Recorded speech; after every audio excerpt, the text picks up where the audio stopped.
Hello. Yeah.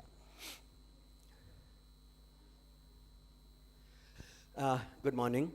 Thank you for being here. Thank you, Chitra. Thank you, Kalinga Lit Fest. Um, in my 32 years of journalism, it's been starting from the 90s. The Bofors case has been, I think, one of the most standout exposes in Indian journalism. And I don't think there's been anything before that, or there's anything likely to happen after that. It really was our sort of Watergate moment. When sort of a whole, I mean, the case went right up to the top. The government was shaken, and it so happens, I mean, it's just a coincidence that in 2023 I had the opportunity to meet Carl Bernstein, who wrote all the President's Men, who broke the Watergate case. And in 2024 I met Bob Woodward, in Bombay. They were traveling to India, and now I have the opportunity of meeting and being, to interview both Bob Woodward and Carl Bernstein put together. Chitra Subramaniam. Thank you very much, ma'am. For a whole lot of journalists of my generation, we've always looked up to, your work. We really sort of idolized the kind of fearless journalism that you had done at that time and you continue to do. So for me, like I said, it's an honor and a pleasure to talk to you. We were just talking about about the whole case. I'm just thinking, so this is now you're about 29, 28, 29. You're in a foreign country. You're kind of starting out. Can you tell us, the whole, how the whole thing began? I mean, how did the investigation start? How were you, you were just starting out, as you said, you were just, reporting just about started. So for a young girl like that, the enormity of the whole thing, that it actually is going to shake up a government. When did that dawn upon you? Thank you for that very generous introduction, and saying that I was Woodward and Bernstein put together. I mean, I was wondering, good heavens, I mean, I looked up to them, and I mean, during the investigation, I had some contact, which I cannot speak about, but I did seek assistance from America because, but to answer that question, I was not aware of the enormity of my work, and that probably helped me to first be not scared and just do my bit. Because, the story broke on the Swedish radio, and the radio story just said that Sweden's biggest arms deal, Bofors, was won by giving bribes to Indians and others. It was just that Indians and others, and I didn't realize that this was going up so much. It went up right to the top. So to answer your, and I was pregnant. So Oh, yes. I was also pregnant, and it was my first child. So how did I feel? I got a call from my friend Kumi Kapoor, who of course is one of India's top editors and top established journalists. So she said, Chitra, there is this story breaking. It was breaking on the wires. Today we call wires, which was Reuters. I think today it would be PTI or whatever. Yeah. ANI, yeah. So it was breaking on the wires on an Easter weekend. And Easter weekend, Europe goes to sleep because people take a long weekend. They put a Friday and Monday. So nobody was there.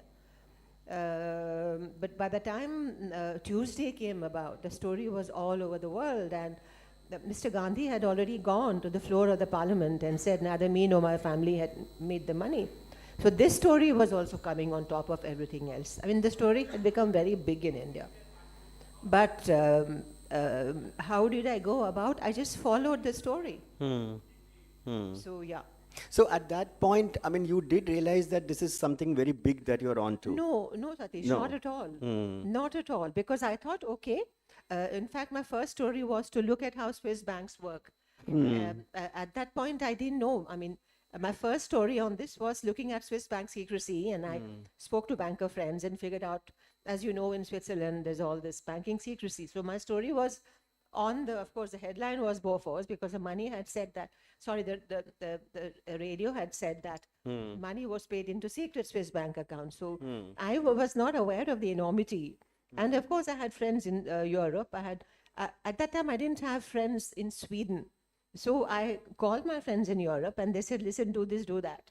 So that is how it started. Okay. But I had no notion of how big it was going to be. And the other commonality with the Watergate scandal is that the deep throat. Like in Watergate, there is this deep throat who's who's the whistleblower, who's giving information to the journalist. Even in this case, there was this sting.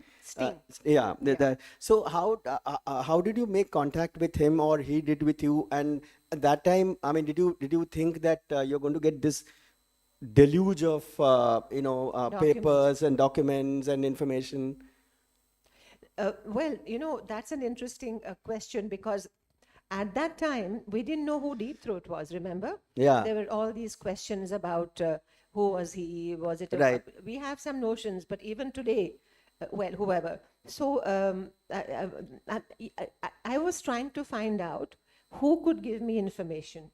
And I think I had worked for India Today, and I was stringing for the Hindu and the Indian Express. So, if you wish, if I have looked at my career all these years, I have a penchant for the underdog. I feel that the underdog needs to be that's where I go. So I started making a few phone calls, and then I called a lot of people in Sweden. I realized that this story will probably have Ministry of Foreign Affairs, Ministry of Home Affairs, a law ministry. Yeah. And I did not know at that point that they had something called the Weapons Inspectorate. That I didn't know. So I called all this. I called the what was then their CBI and all that. But I did not make any contact with Sting. In fact, I was talking to a voice on the phone without knowing that this would become the most important person. And in the beginning, I thought he was a lawyer. Then I said, no, he could be a diplomat. But then I didn't realize I was talking to a police person. And then when I went to Sweden, I had my baby. And then, of course, we were talking on the phone. And he said, what are you going to call your baby? Are you going to call him Rajiv Gandhi? I said, no, we're going to call him Bjorn Borg. So in fact, I called him a few hours after I had a baby, and this was the first fight that my husband and I had. So I traveled to, the story broke in 1986, and I traveled to Sweden in 1987, March. And then he told me, you don't call me, I'll call you. Very helpful. So I stayed in a friend's flat, and she just moved in with her. It was a very exclusive neighborhood in Stockholm. So she'd moved in with her lover then. And so, I mean, there was only one light in the kitchen and another light in the bathroom. So can you imagine? I lived in this fabulous flat, dark. So I thought, my God, this is like Agatha Christie. And then when I was going by plane, I was the only woman of color. There were all these they were all men, most of them. They were all white men, and there was another white woman. And then I was the only woman of color sitting in this plane, off to go to catch arms dealers and going to catch corruptors. And so we land in Stockholm, Arlanda Airport, late at night. It's raining. And I say, I want to go home. I miss my son. I want to go home. But there is the thrill of the story, which I'm sure you understand what it means. My husband had paid for this. Nobody paid for the story. And I'm trying to think, what music can I listen to some music about mystery? And I'm thinking of Agatha Christie. And then I get into this, I get my luggage, and I'm standing outside. My friend had told me how to go to her flat. So I went into her flat, and then she says, here are the telephone books. Get them, Bofors. So I said, I don't read Swedish, what are these books going to be helpful to me? But she said, nobody likes Bofors. So it's important to know that Bofors is already in trouble in Stockholm. They had been selling arms all over the world illegally. So then I went and met a lot of people that day. Not that week. I met people in the Foreign Office. I met people in the what was then the legal office. But I didn't realize that this person was a police. It never occurred to me that I was talking to a police officer. So, and then I was also interviewing girls for au pair. So I had decided that I had been set up. He's not going to meet me. So then I went with my friend Marie Sandstrom. We started interviewing au pairs for my son. And then on the last day, the phone rings. And I almost dropped the phone and I said, are we going to meet or are we not going to meet? He said, yes, we're going to meet. Just come around here and I will meet you. And I remember this like yesterday, very, very tall, striking, good-looking man, a very tall, striking, thin, good-looking man. So we sat across this coffee, and then he said, hello, I'm so-and-so. And I asked him, so what do you do for a living? So he told me who he was, and then my jaw dropped. Wow. Yeah. And the investigations in Sweden, which had been started by Mr. Ringberg, who was the I'm trying to have a brain that's fine. brain fog. His investigations had been closed by the government of India and the Swedish government. In fact, the Indian government didn't want any investigation. The Sweden so it had been closed. And But I'm just imagining this moment. So isn't this thrill of being a journalist? You are sitting there in, you met the source finally. He's about to give you, stuff. I mean, he didn't promise anything. Nothing. I mean, I'm coming to that. Okay. So he said, I'm so and so. I work for now I can say for Lars Ringberg, his boss, who was in the another department, and he said, I'm the police officer. So I said, what did you do? So he said, I was the police officer who did all the search and seize at the home of the Bofors officials. And I led the investigation, and I have things that can help you. So I said, as in what? He said, I have things that can help you, maybe even some documents, but he didn't give them to me then. He sent me on a wild goose chase. This is where the sources. He said, go and meet this person, and let me see what you come up with. So, because his position is also so precarious, right? I mean, he wants to suss you out. I mean, what kind of... Absolutely, because he was taking a big risk. Yeah. I could have put him in trouble because after all, what does the source want? The source wants you to publish the story, he was taking a big risk by talking to me. Right. And he had been met by other people who didn't realize who he was. So he was protecting himself, he was protecting me, he was protecting the story. Right. So, Satish, it took a while for him to start having a conversation with me where he could tell me what he was sitting on. He was sitting on a hell of a lot. But it didn't come, unlike Bob Woodward, they were two. Yeah.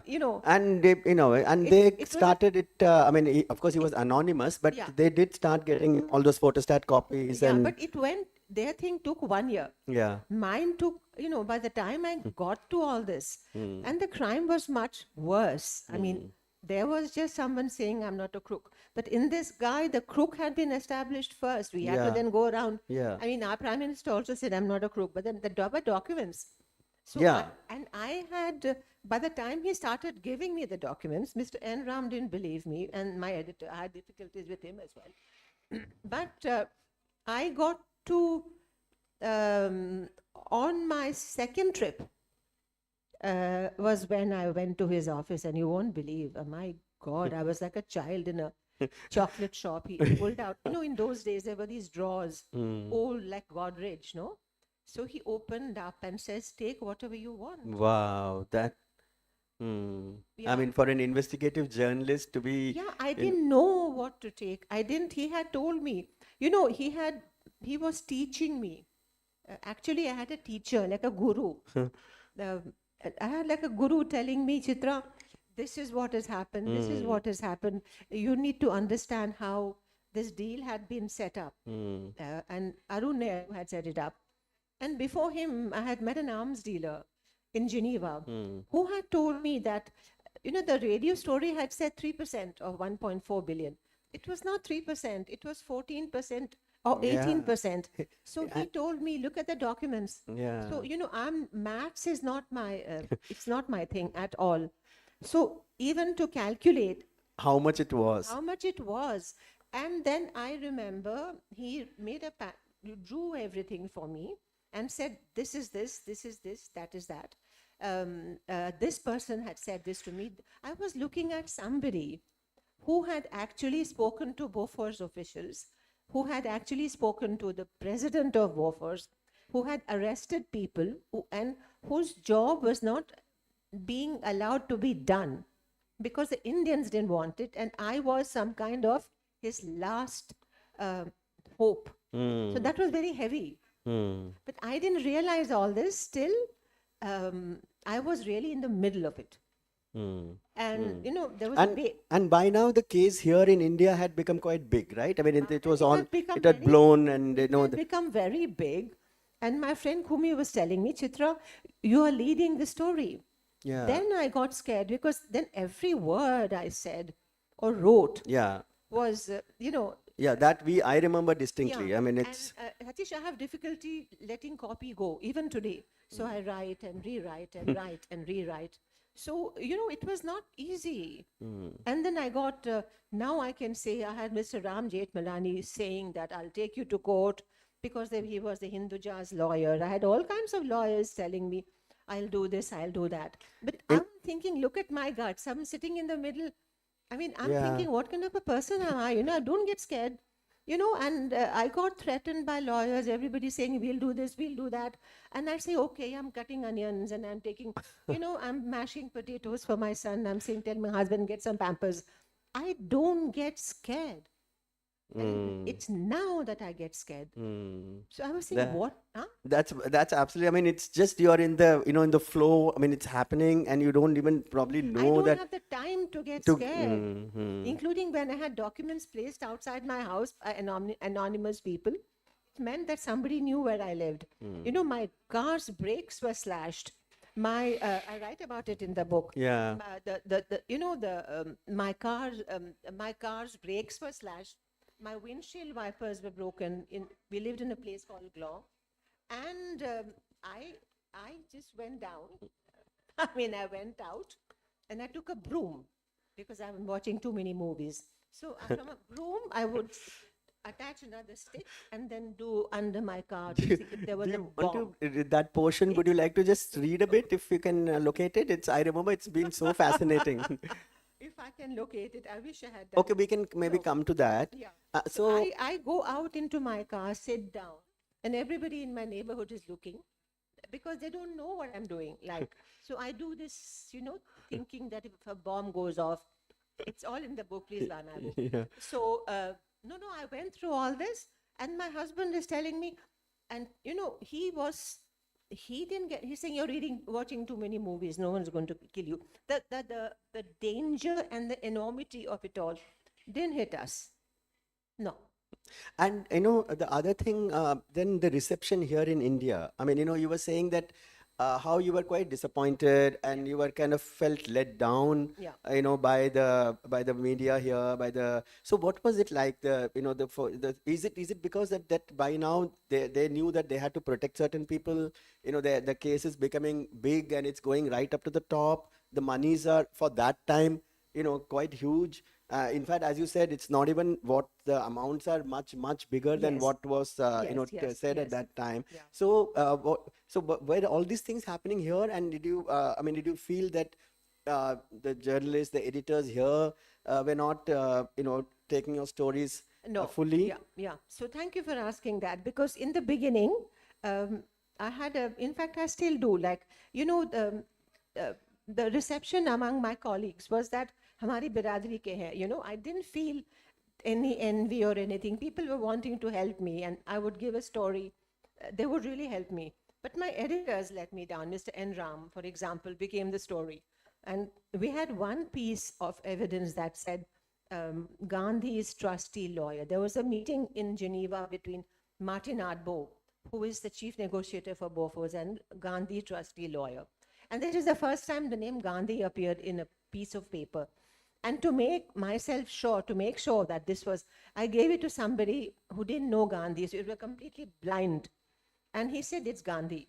So that kind of work I had done. And, and then my husband was saying, I say this, that his PhD is a probability of proving 1 is greater than 2. 2 is, so I was saying, no, 2 is greater than 1. I said, everybody knows it. So he said, it's one thing to say Rajiv Gandhi is corrupt, but prove it. So here was proof. And Mr. N. Ram sat on this document for over a year. And in the meantime, everybody in Delhi got to know this. So he had exposed my source, which is the most, this is the worst thing to do. Absolutely. It's for a journalist, that is an umarta that... it's an umarta. And, Mrs. Sen Lindstrom didn't want to meet Ram at all because Ram's personality is such that he likes to become the story. And he told Mr. Gandhi, if you buy me a business class ticket, I can go and get more documents. What do you think you're doing? So I moved to the Indian Express, and there, Mr. Arun Nehru was protecting Mr. Arun Shauri was protecting Mr. Arun Nehru. So I went to meet Mr. Arun Nehru, who tells me, oh, I don't know who Martin Ardbo is. Martin Ardbo is the chief negotiator. But I say, your name is there in the documents. And Martin Ardbo told me, he didn't tell me, I didn't meet him. He's saying that he knows you. He's written that he knows you. Hey. I learned that politicians have a way of lying. And blasé, so very blasé. Just deny. And if you tell them, see, your name is here, I would be mortified. There is a certain, they say journalists have thick skins. These people are, I can't explain how thick the skin of the politicians are. And ek phone kar denge, wo kar denge. And then I think that they didn't know who to figure me out. So the fact that I didn't live in India was in a way protecting me. Right, yeah. And my friend Kumi, she held my back. She kept my back and she said, Chitra, you go right ahead. And everything that was being done to, like banana, to get me wrong, she was on top. She would say, this is happening, that is happening. And then, threats to my son and all that. And when the government fell, I talk about it in the book. She called and said, oh, the government has fallen. So it was a moment of, I didn't even realize what she was saying. I was just going out with my son to do shopping. So she said, oh, the government has fallen. So I said, oh. Then I came back and I called her and I said, what did you say? So she said, Chitra, the government has fallen. So I called my husband. So he said, congratulations. And that's all there was. It was, for me, as I said, living there, helped me to keep my feet on the ground and not become the story. And Chitra, the Bofors case, it's still unsolved, right? There are still boxes and crates and cartons of papers. There is a box in India. This was the first time that India had won a case in Switzerland, in Swiss courts. They're very, very difficult, the Swiss courts. We had proved that my papers, which Rajiv Gandhi kept saying were photostats. So the boxes have the original documents which were given to me, all of them. The box also has the money trail, where it goes. I think it's, Sting says it's definitely 17%. But that's a lot of money. And so you think that there may still be skeletons there? Of people of that time who have now, assumed prominent positions. Of course, skeletons, because you see, Olof Palme, the Prime Minister of Sweden, was sort of the great defender of human rights and all that. We need to know what happened. There's somebody who died. We need to know, where is the money trail? Where did it go? So, this government, Mr. Modi's government came, even VP Singh's, they all came to power on corruption. They say, this government also said, we'll do this, we'll do that. But they have not. So as far as I'm concerned as a journalist, I don't trust any government because, they all hate journalists. All governments hate journalists. They don't like us. And That's the nature of the beast. And Chitra, you've been sort of very with it, with with social media, with websites, and you're Yeah, like it's not as if your work is done, with various news portals that you're yeah, involved yeah, with. yeah. Do you think something like what you did at that time, that kind of investigative journalism, one, does it, I mean, is it possible in today's environment with even more surveillance, even more, legal implications of libel, of, so many guard, so many arsenal that, the establishment has, for, is it, I mean, at all possible even to unearth something like this? See, if you had asked me this question um, 4 or 5 years ago, I would have said possibly not. But today, I feel there is some kind of a wind in Indian journalism. I feel there are communities like the News Minute, the portal I've co-founded. There is the News Laundry. There are other portals like we are all coming together. If something is too big for me, I'll tell you, hey, you do this, and then we back each other. So today, I think, and also the people are not stupid anymore. I was in an event, in a conversation yesterday with the local some Sambad, and she Yeah. ran Sambad. She was saying that people are not stupid. If you do real journalism, if you really go down, let's say the Beaufort story breaks today, hundreds of Yeah. hundreds of people will be on the story. Yeah. Of course, there'll be the good and the bad. Everybody who has a phone will have a He's a story. journalist, yeah. Easy, but you will have people doing real investigation. I guarantee you that. So in some ways, I mean, I do believe that social media and website have democratized Yes, yes. journalism. It's not this legacy media that used to be there, that you have to. But I mean, of course, it comes with its own ills, and Yes. there are pluses, and there's so many of the things you don't know whether you can trust, whether it's gone through an editor, whether it's gone through the due process, Yeah, of. yeah. But that's the other. I mean, I was just coming to that. Like how you would get the papers, how we would sit and research them, find out what's in it. What is what is of importance, what is not. That kind of rigor. I mean, Yeah. in today's everything is being so rushed. The emphasis is on quickness rather than analysis. So that. But there too, there was an emphasis on Rajiv Gandhi has made the money. Rajiv Gandhi has made the money. There were ministers in my office saying Rajiv Gandhi has made the money. Even if Rajiv Gandhi had made the money, one had to prove it, no, in a court of law. So I think Yes. what you're saying today is that the rigor will come when you encourage the newsrooms to read. Figure out what's going on. If it's an arms deal, I didn't know how it so was. Read. You can quickly put together a team. You know who the good journalists are. So I genuinely feel that if a story like this were to break today, the story would be, we would be able to protect it. There are enough people who would be able to protect it. There are enough people who would want to know the truth. And I am very hopeful today for Indian journalism. It's just before the session, we were having a chat, and Chitra was saying that one of the qualities for a journalist that she sees is he or she has to be a good person, Yeah, of yeah. integrity. So what do you mean exactly? I mean, is it like you've seen so many of these wheelers and dealers, and the kind of is that what you mean? I mean, in the sense that there are so many. I'm sure in your own career would have met reporters and editors, who have got something going. It's not really news that they're after. There is sort of a veiled blackmail of sorts with industrialists, with bureaucrats, with politicians. So is that what you mean? I mean, that kind of journalism doesn't last long. You can tell if a person is good or bad. And by this, I don't mean bad as in their personal lives. Because Yeah. I'm talking of someone who's got ethical, someone who's ethical, somebody wants to work on a story for what the story is and doesn't want to become the story. And I'm not getting into people's personal lives. They can do whatever they want. But it's important to be good and honest to the story. And I believe that you can tell if you're not a good person, you will not be attracted to journalism. You will be attracted to PR, or you would be attracted to power, because good journalism is boring, it's rigorous. There is nothing glamorous about it, and one must not romanticize it. Of course, there is a thrill of meeting a source. But that good journalists know, I can talk to you and say, hey, listen, I met a source. But you will not try to find out who the source is.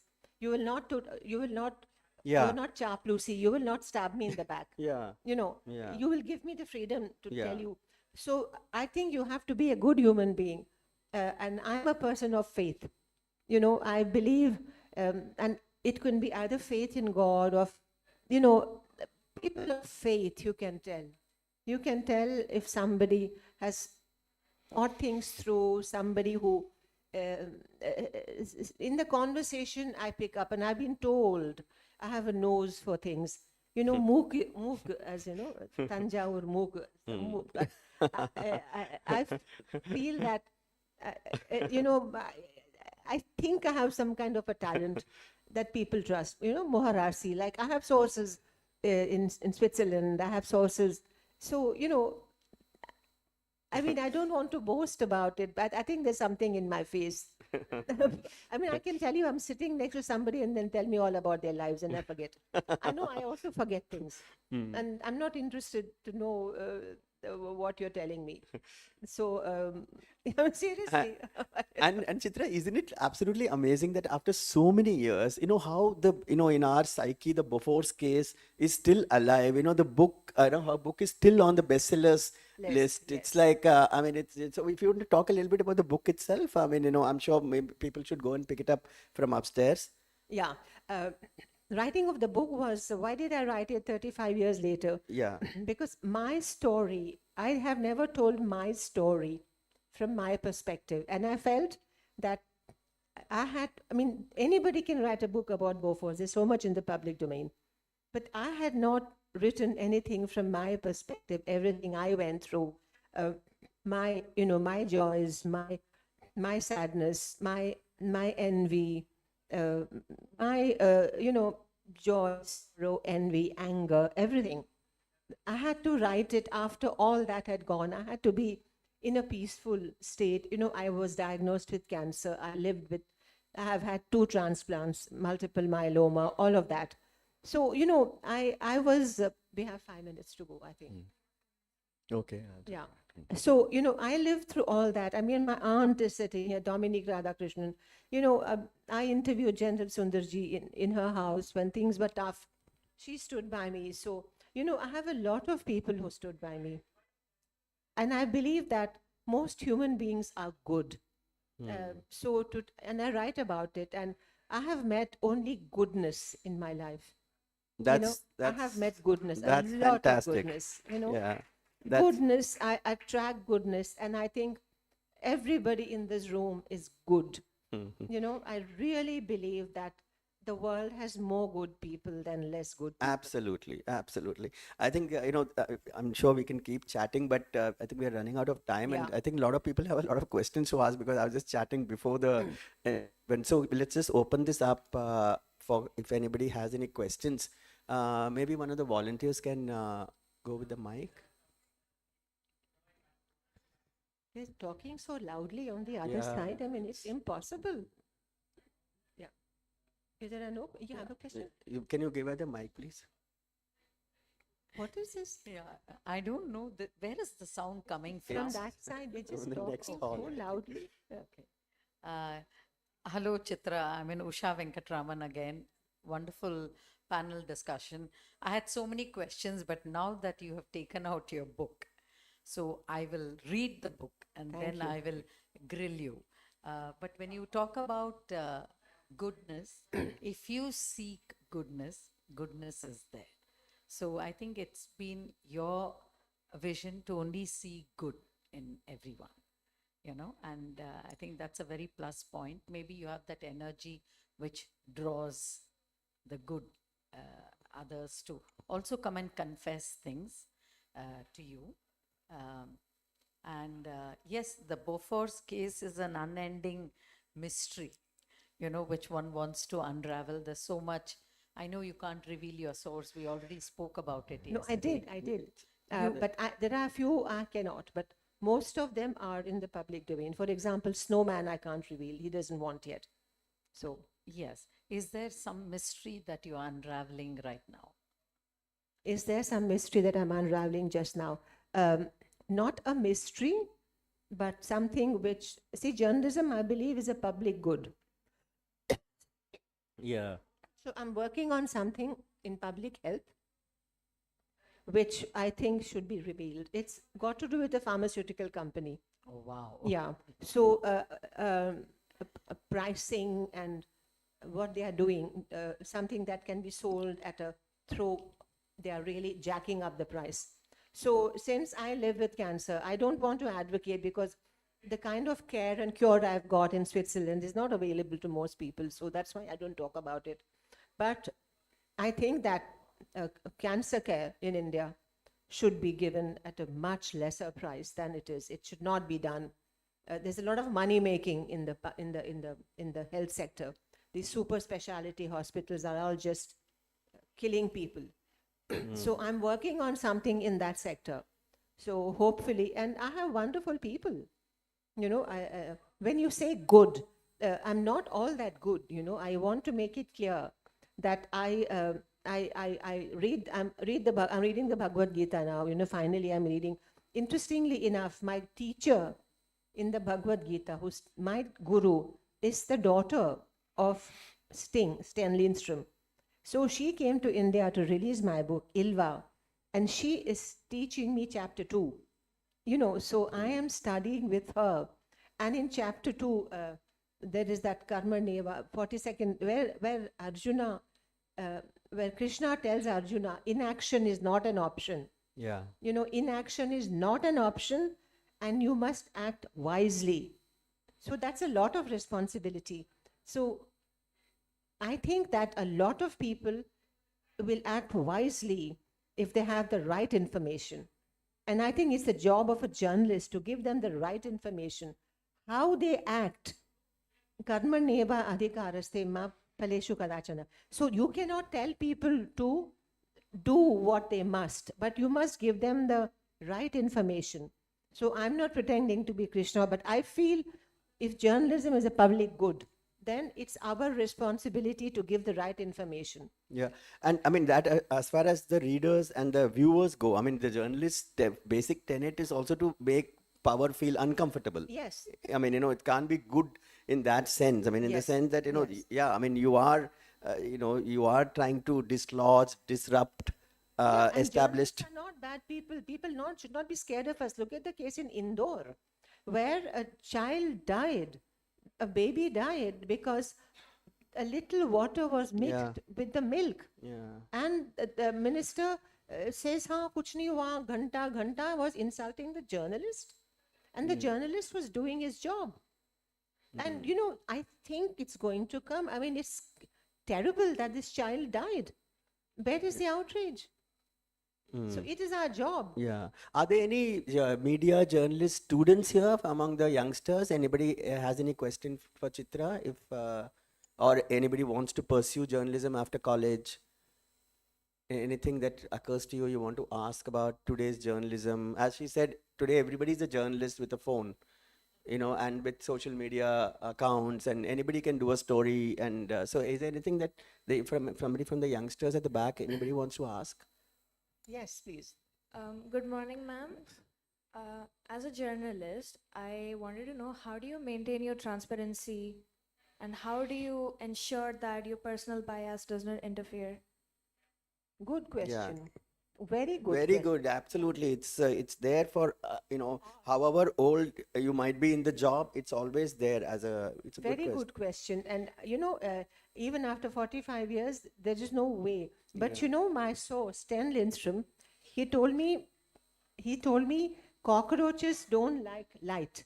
So he said, you walk in the light. You walk in the middle of the street, which can be dangerous, but the more information you put out, the more you share, the more transparent you will be. So, you know, the more get the information, tell your editor, make sure that the editor, I was talking to somebody, and I want to share this story. There's a young reporter who was in one of my meetings, and she said that there was a victim of rape who spoke to her and gave all the evidence. But her editor didn't want to publish the story. So she felt stuck and guilty. So she asked me, what should she do? I said, give it to somebody else. Share the story. So the more you share, the more you walk in light, the cockroach will have to come out, no? So if you, like in a kitchen, if you put on the light, all these cockroaches, they scurry. So the biggest way of being transparent is to be under the sun. Let the sun shine on you, you know? Did I That's answer your so well question? said. Yeah, absolutely. And as you said, share. I mean, and today you guys have such a lot of scope to do that. You don't really need an editor or a newspaper. It's just so many other avenues are available. No, you will need somebody who has it. I think you're right. Share and don't be scared if someone else does your story, because it's important that the story gets Yeah. out. Don't be possessive. You But know, but her other point about your political biases coming in the way of your reporting is another. I mean, we all, I think, deal with it on a day-to-day basis. So which is really, I mean, it is again a very important issue for a journalist, how not to be swayed by your beliefs and focus on the story, whoever may be right or wrong. but you have to ask yourself this question: am I willing to do it? If you're not willing to do it, then tell the politician that I am not willing to do it, or just say find somebody else. And tell your editor, I'm sorry. Maybe you need your job badly. So make sure that you're not trying to prove something, but be careful in what you do. But don't be careless. You know? Yes, please. Yes. Hi, that was very interesting. What I wanted to ask you is like previously when you were in journalism, you had newspapers with thick newspapers which all of us read. In today's world, we all of us are looking at 1 minute reads and 30 seconds reads, and and there are so many of them, and everyone is trying to catch your attention by putting something which is interesting or which sounds interesting. So, as Sir asked, in this day, in this age, for someone to come up with a which will be useful for the public, like what you did, how do you come up with something like that? We are more interested in airport clothes, and of course, all of us are looking at pictures like that, or like nobody is interested in a bus accident taking place and why buses have faulty brakes or something. Like, how does one actually do it? I'm not a journalism student or anything, just curious, that's all. I think that you should not underestimate the public. For example, if there is a bus accident and the newspaper that breaks the story comes up with this thing about faulty management or faulty this, and I think today there is public. Okay, look at the way the story has got played, the story of the child who died, the water story. I mean, the minister has been questioned, everybody has been questioned. So it isn't as if there is no interest. Don't underestimate the audience. Today, I agree with that. I mean, I would say, but you got a point to what you're saying. So there may be a whole lot of people who just want, as you said, airport clothing, but a serious story, even today, I mean, there are people who want, particularly youngsters, who really want to get to the bottom of it. And, a good, well-researched story has its place. It's, even though, it may not go viral, or there may not be this million hits, etc. But there is a core, I think, audience which does want to get the bottom of a story. I read airport clothing also. I read everything. Airport clothing, makeup. I read everything. Cooking. I mean, I read. Everything interests me. I want to know who's wearing what. I'm very curious. I'll sit up at night and see who's at night. So I don't look down on any information. Makeup. Yes, yes. Not to say that at all. I mean, there are people who like that, and you need that too. I mean, I it's. had my editor saying, "Oh, that is not serious."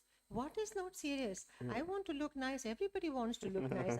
Yesterday I went with my aunt looking for some cable for my phone.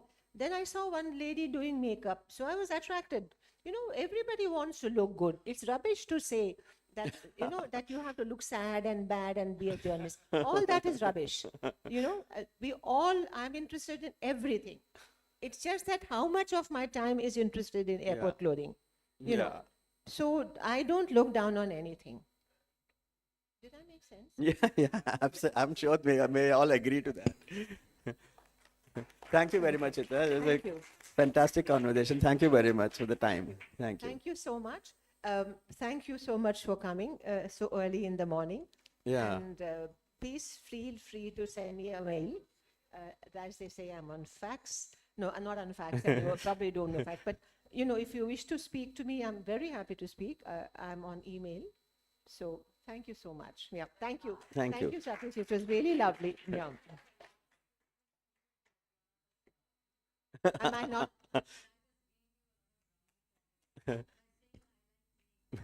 Of course That I you are not do. as. No, why should I be a snob? I mean, no. No, absolutely not. No, yeah, thank you. Actually, snobbishness, I think it's the worst quality in a journalist. I think it's a before, it has really taken many of these hubris and snobbishness. I mean, if a journalist has hubris, I mean, seriously, there is no way out. Yeah, and I was told, are you middle class because you keep all the dabbas and all? And I said, yeah, I keep the dabbas and then reuse the dabbas. Why should I waste? Yeah. Yeah, yeah, I mean, why would I waste plastic? I keep dabbas and then I got called middle class and all. What is wrong in being that? Any class, yeah, as long as I'm not wasting Yeah. money. Yeah. Absolutely. That's how we've Reusing all stuff. been brought up. What is Yeah. the value? What is the point in saying if you reuse stuff, you're middle class? Yeah. Are Yeah. you know? So anyway, just be who you are, you Yeah. know, just be who you are and be transparent. Thank you. Thank you very much. Thank you, ma'am. Thank you, sir. We have just witnessed that the ink of a journalist does way more than just stain the paper. At its best, it awakens the conscience of a nation.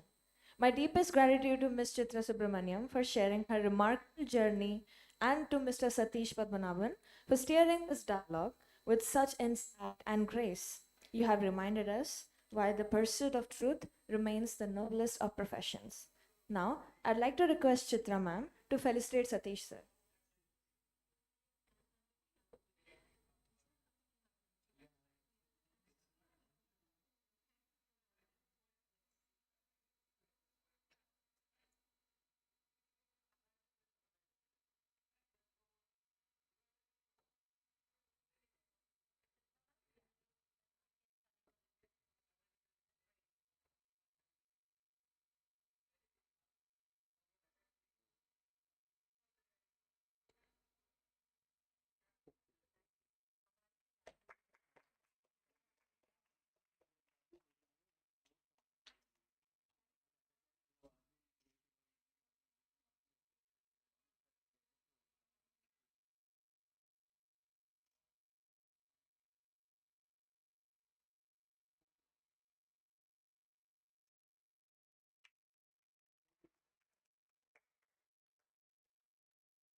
I request everyone to please settle down as the next session is about to begin.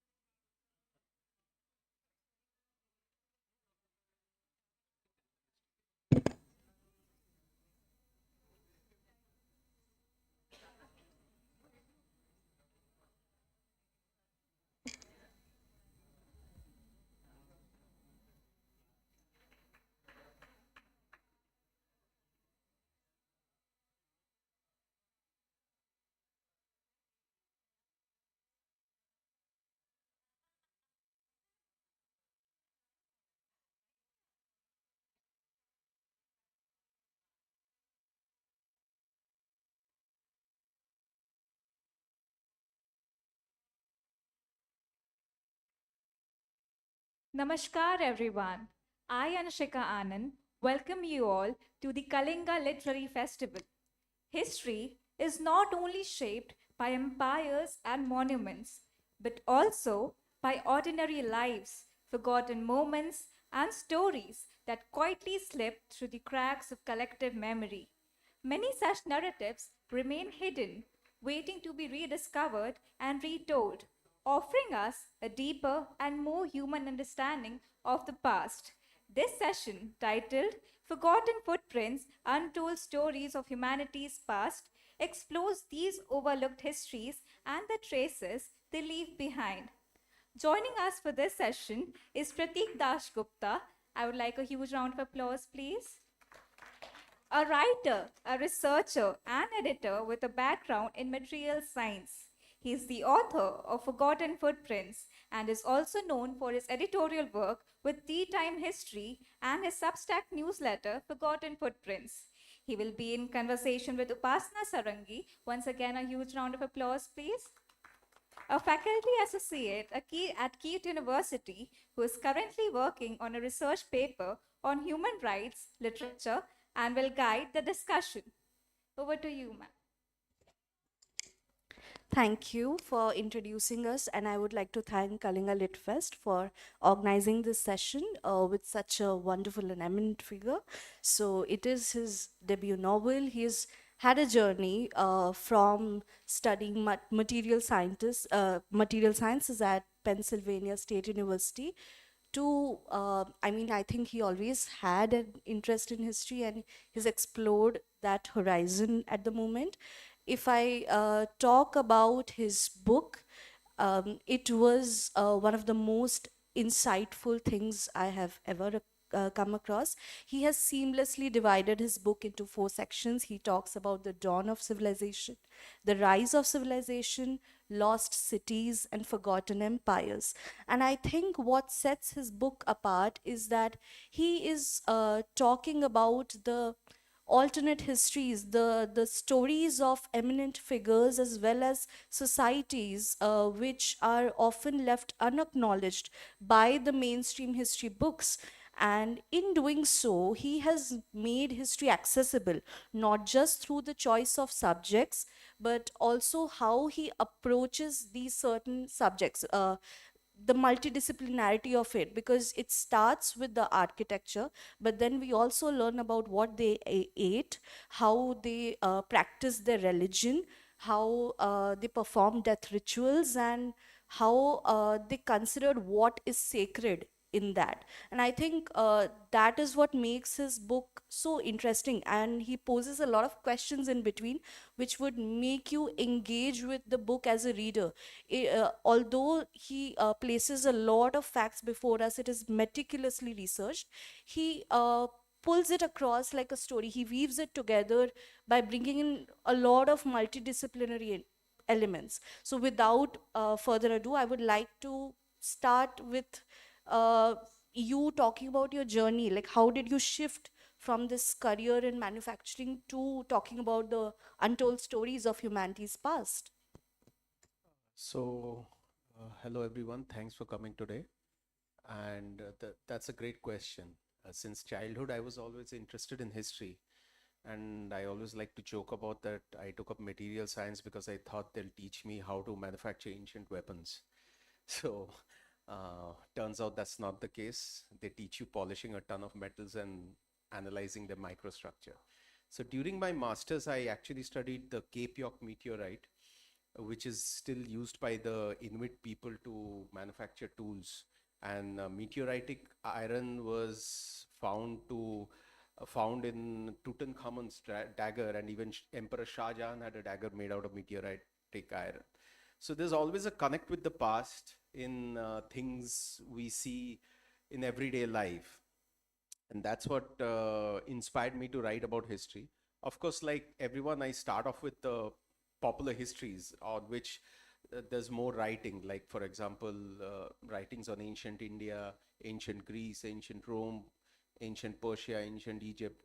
But then I noticed that, of course, I, not being a person of history and archaeology background, uh, will not have the expertise as someone who has spent an entire career studying that. And my primary interest was always in Central Asia and the Eurasian steppes, which is vastly ignored.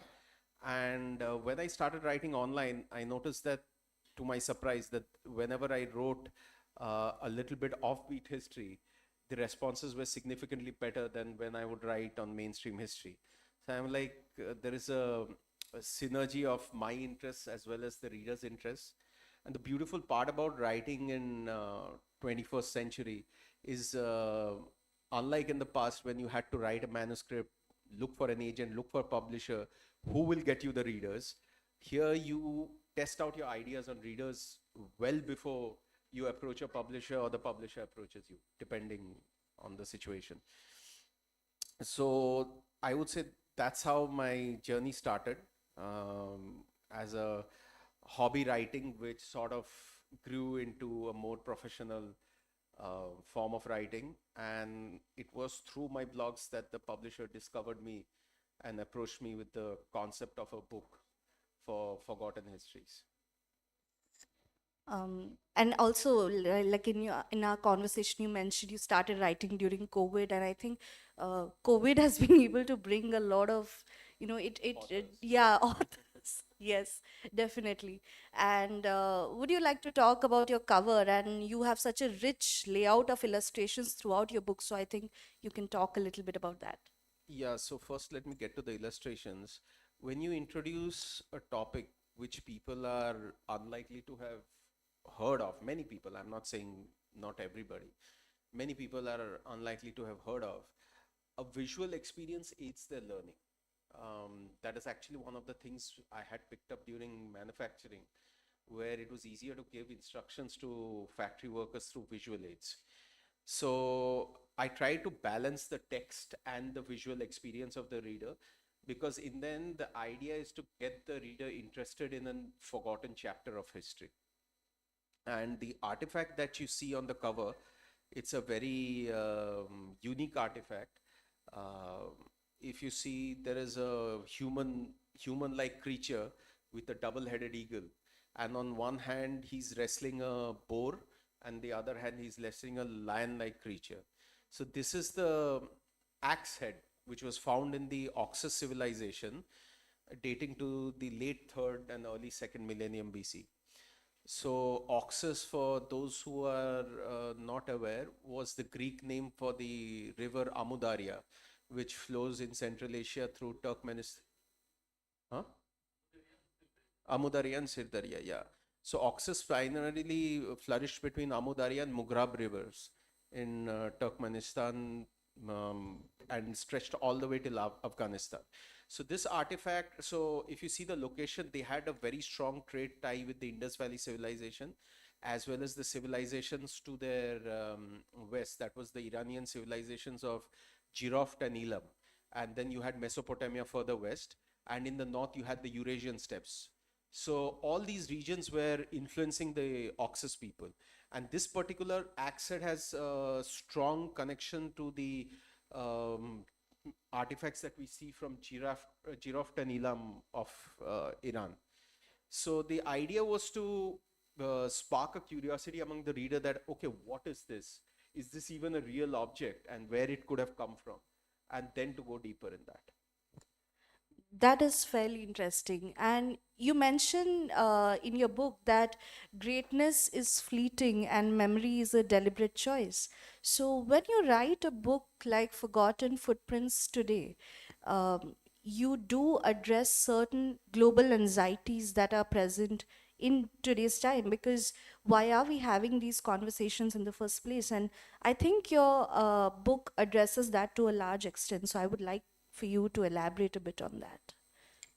So could you just elaborate what exactly do you mean by global anxieties? Okay, sure. We can talk about displacement, migration. We can talk about cultural erasure. We can talk about gender, religion. I think you've acknowledged all these issues which are pressing global issues today. So, how do you think your book negotiates with that?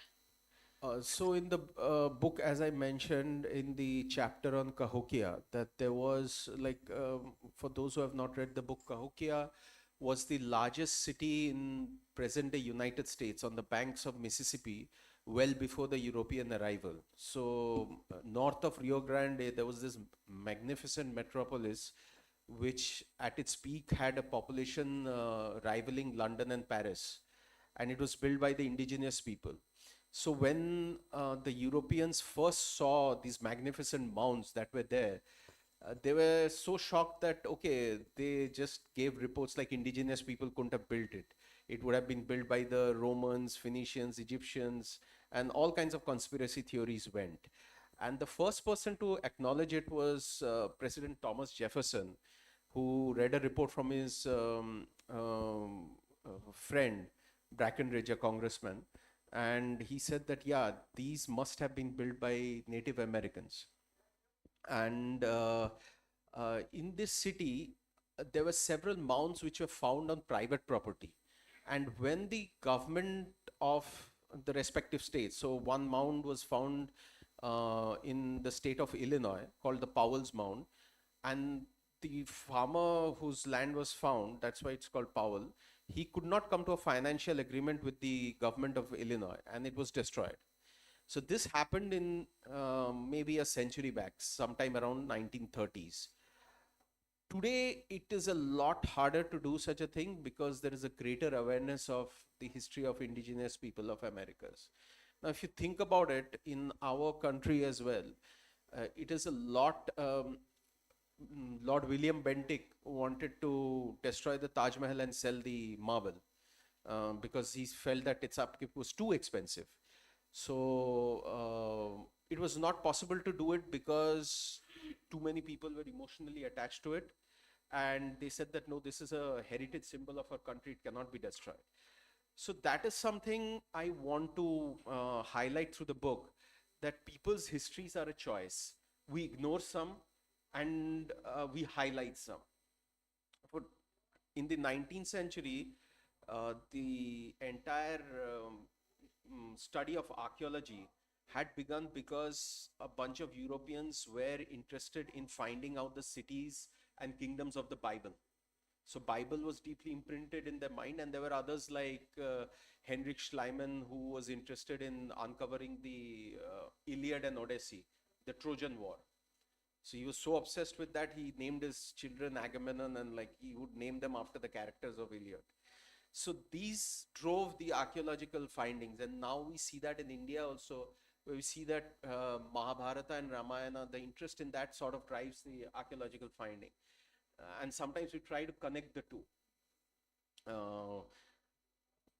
What we can learn from this is, you'll see there are many archaeological sites which get ignored because, let's say, they are not mentioned in Ramayana or Mahabharata.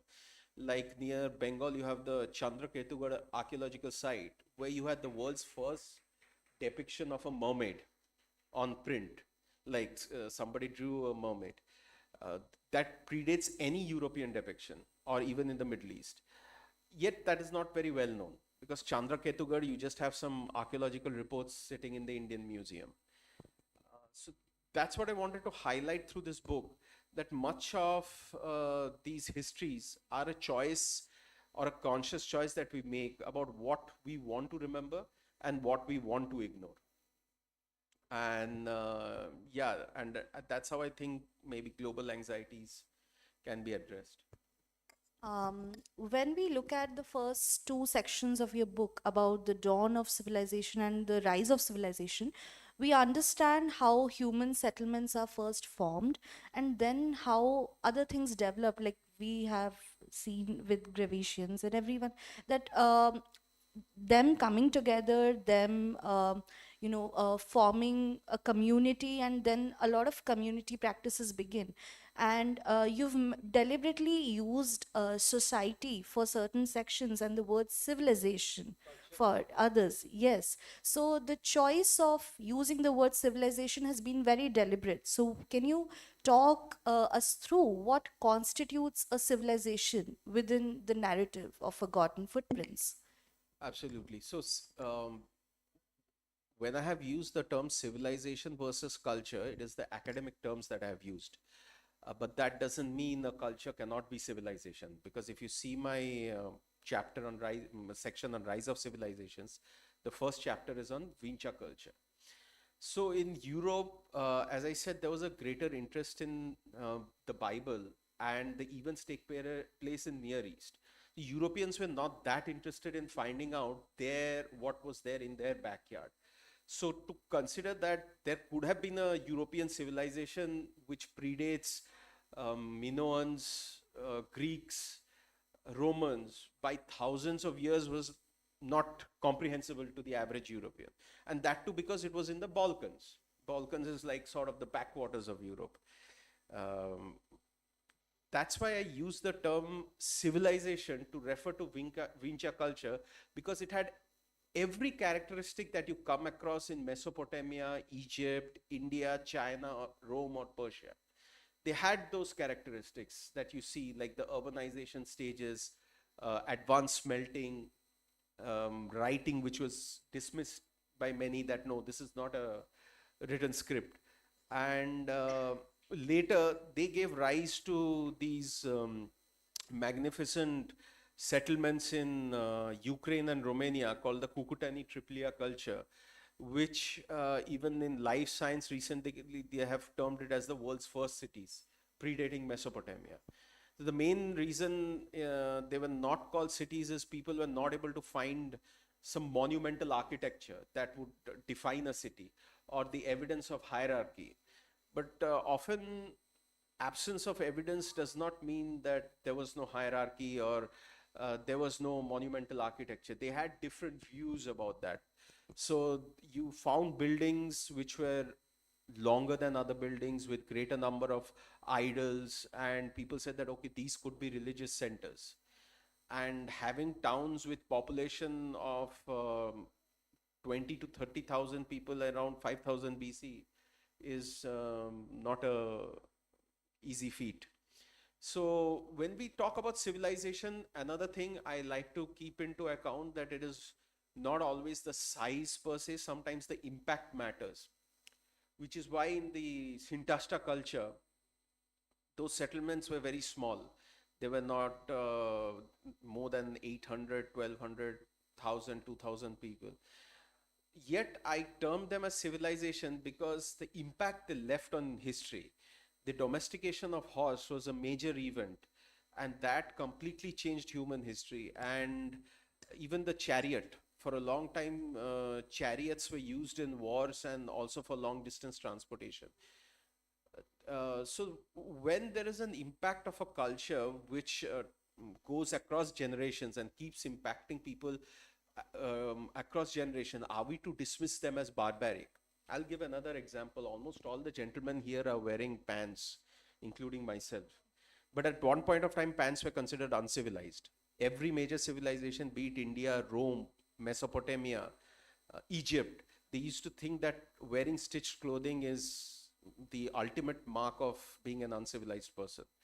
And the Persians, in fact, used to wear pants. And then they saw the Mesopotamians not wearing pants, and their royalty switched. They started wearing unstitched clothing. So if you see the ancient Persian inscriptions, you will find Darius, Xerxes, and all these rulers wearing a sort of lungi type of thing. And These pants were invented in the Eurasian steppes. The oldest pair of trousers date to 1500 BC, have been found in present-day Xinjiang province of China. Earlier, it used to be called East Turkestan.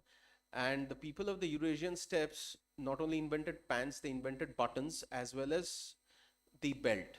So the entire package that we associate with Europeans actually came from the nomadic people of the steppes, because it was easier to wear pants and ride a horse than wearing an unstitched clothing and ride a horse. So usually the settled civilizations like China, India, you'd see they wouldn't have a very strong cavalry, because it would hinder with the clothing to get up on a horse and ride. So when I use the term civilization, I see how it impacted people across the time, across generations. And if there was a lasting impact, it is not for us to judge which practices of them were barbaric by today's standards, because we'll find something barbaric in ancient Rome or ancient India even by today's standards, right? That is an interesting response. And you talk about the cultural appropriation of trousers, and I think, again, that is also a present. It's not cultural appropriation, it's how the culture spread. Yes. Better to say that it Yes, spread.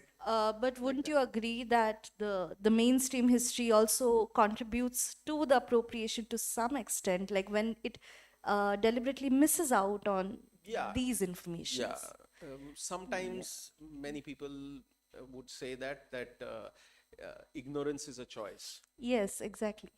And that takes me, like this choice of subject takes me to my next question, that you have mentioned that you have used an evidentially based approach, which is extremely visible, but you've also acknowledged the inconclusiveness of history in certain portions. And also, when we look at the artifacts, when we look at photographs and a lot of speculative ideas, and that leaves room for a lot of interpretative gaps. So how do you balance the two when you were writing this book? So whenever you analyze an artifact, the interpretation of the artifact depends on the skill of the archaeologist and also their pre-existing biases.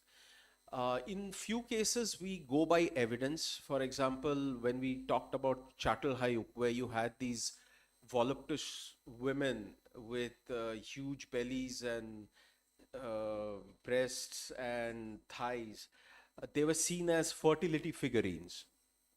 But further excavations revealed that most of these figurines were found in trash heaps and not in a very sacred place that you would call it a fertility figurine. In comparison, in Oxus civilization, you had similar figurines, though they were clothed, found in a funerary context or a ritualistic context, and they were interpreted as fertility figurines. So a lot depends on how we find and not how it appears at the first glance. And another figurine which I would like to talk about is the Venus of Wildendorf, which was made about 26,000 years ago. And it was made of limestone, which is quite interesting. So one art historian interpreted it as pregnant women looking down their bodies. And if you look like this, what you will see, so that's why they said that the belly was more protruding and the breasts were more sagging than a normal figurine. Now, the problem with this interpretation is women could have also looked at their reflection in a water body. And the second being, the many Venus figurines were found which didn't have these overblown proportions. So maybe this was a stylistic choice. It doesn't have to be representing a fertility figurine.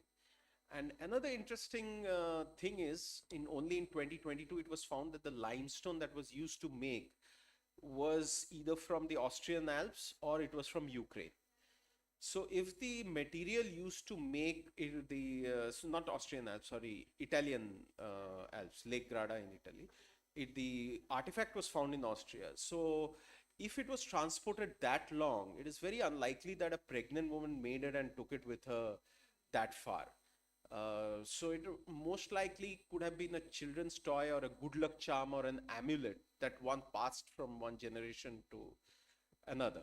So whenever we look at these artifacts, there are always multiple interpretations, and I try to put all of them out there, and I give my opinion on what is most convincing, because in the end history is not an exact science. Nobody has a time machine and they went and saw what happened. So my opinion is just as valid as long as I'm citing some evidence to back it up. Okay.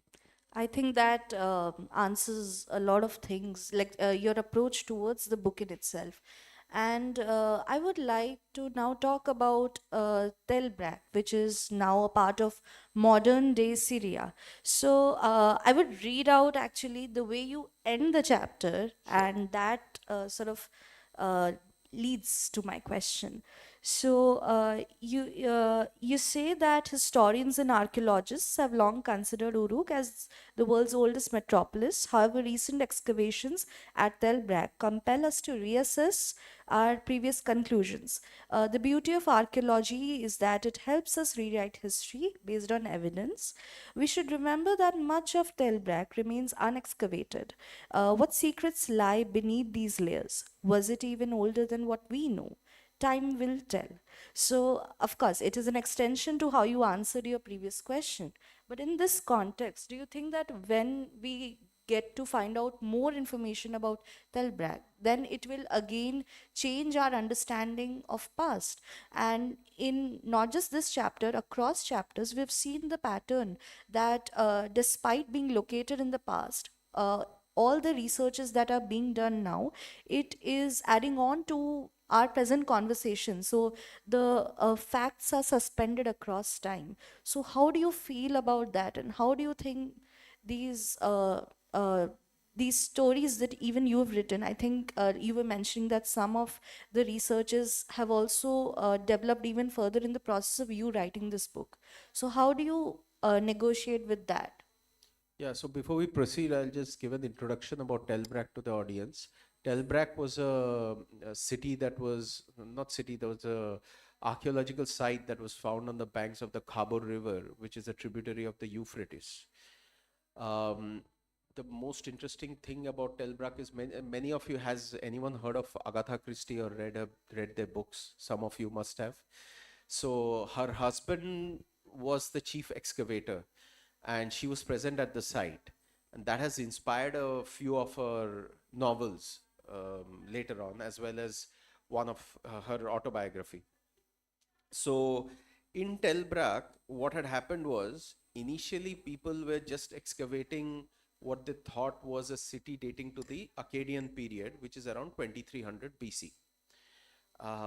Later, it was revealed that it's a much older city. Now, this happens a lot in archaeology. Even if you go to the internet, many popular discussions will tell you that Jericho is the world's. It's I'm really sorry. It's outside. Yeah, it's on the other side Oh, of okay, the okay. room. That's what I was like. Where is the noise coming from? Everybody's quiet here. Where is the noise coming from? Okay. So if you read popular discussions about cities, you'll see come across Jericho, Varanasi, lot of cities being mentioned as the world's oldest city. Now, what makes a city old is when the urbanization took place, not when it was settled. I can settle in a place 10,000 BC and it may not become a city till 2000 BC. And another place might be settled in 5000 BC, and by 4000 BC it's a city. So the one which is a city by 4000 BC is older, even if it was settled later. So what archaeologists found that the signs of urbanization in Tel Brak were by the late 5th, early 4th millennium BC. And that would make it the world's oldest city. And later in the Mesopotamian records, they started calling it Nagar. And if you see, Nagar is a common term that is used in Hindi. Probably it came from the Akkadian word, which means a city. So Tel Brak was the city. Yes. So in Tel Brak, so far what we have found is it was a typical Mesopotamian city, but not as densely populated as Ur and Uruk. So it was somewhere between a South American city, which were very low density cities, and a high density traditional Mesopotamian city. So whenever there is an archaeological dig, we tend to find information from different layers, and it doesn't always have to be past layers. There are information from existing layers as well. Like in Nineveh, which was the capital of the Assyrian Empire, recently they found a relief of Ishtar in Ashurbanipal's throne room. So just think, Ashurbanipal's throne room was excavated in 19th century, and it was only in 2025 that they found this relief, which tells that yes, Mesopotamian gods and goddesses were a part of palace reliefs. Previously, they believed that no, they were only in temples, not in palaces. So it doesn't have to be that we will find more information about an older layer or older inhabitation. We will find more information on existing layers as well. So each dig adds to that cultural complexity and adds to the story of the city. And that's what we saw in Tel Brak, where you have this Akkadian influence, and then you had the Mitanni influence. So Mitanni were a power, they were quite an interesting power. They were based out of Syria, but their elite were very closely related to the Vedic Aryans. They spoke a very similar language. They had a lot of Sanskrit gods like Indra, Agni, Vayu. These gods were there. So the ruling elite were called the Marianu. And yeah, who? Nanda dynasty. Mitanni predates Nanda dynasty. They were Vedic, probably. Yeah. So they had these Vedic names, and they had an archaeological, they had a role in Tel Brak. And of course, you have the Assyrians, who were the rivals of the Mitanni. And because their capital got destroyed by the Mitanni, they were just waiting on their chance. And eventually, Assyrians became the most influential and the most brutal empire, and the first true transcontinental empire, which I have covered in the empire section. And they take over Tel Brak. And probably after they took over, Tel Brak's influence went down. You had a brief revival during the Parthian and then later the Roman rule. And by the time the Abbasid caliphs were there, they tried to revive it, but the streams had dried down and the city was eventually abandoned. So the Abbasid caliphs were more interested in promoting newer settlements like Baghdad. They were pouring in a lot of money in Baghdad. So these older settlements slowly started getting ignored at that point of time. So does that answer your question? Definitely.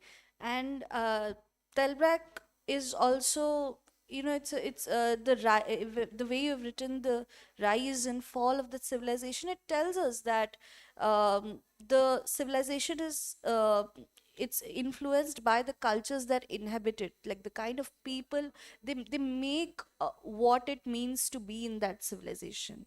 And we'll slowly edge towards the final section of your book, which is about empires and steps. You've mentioned that mainstream history makes them look like barbarians, but there's so much more than that.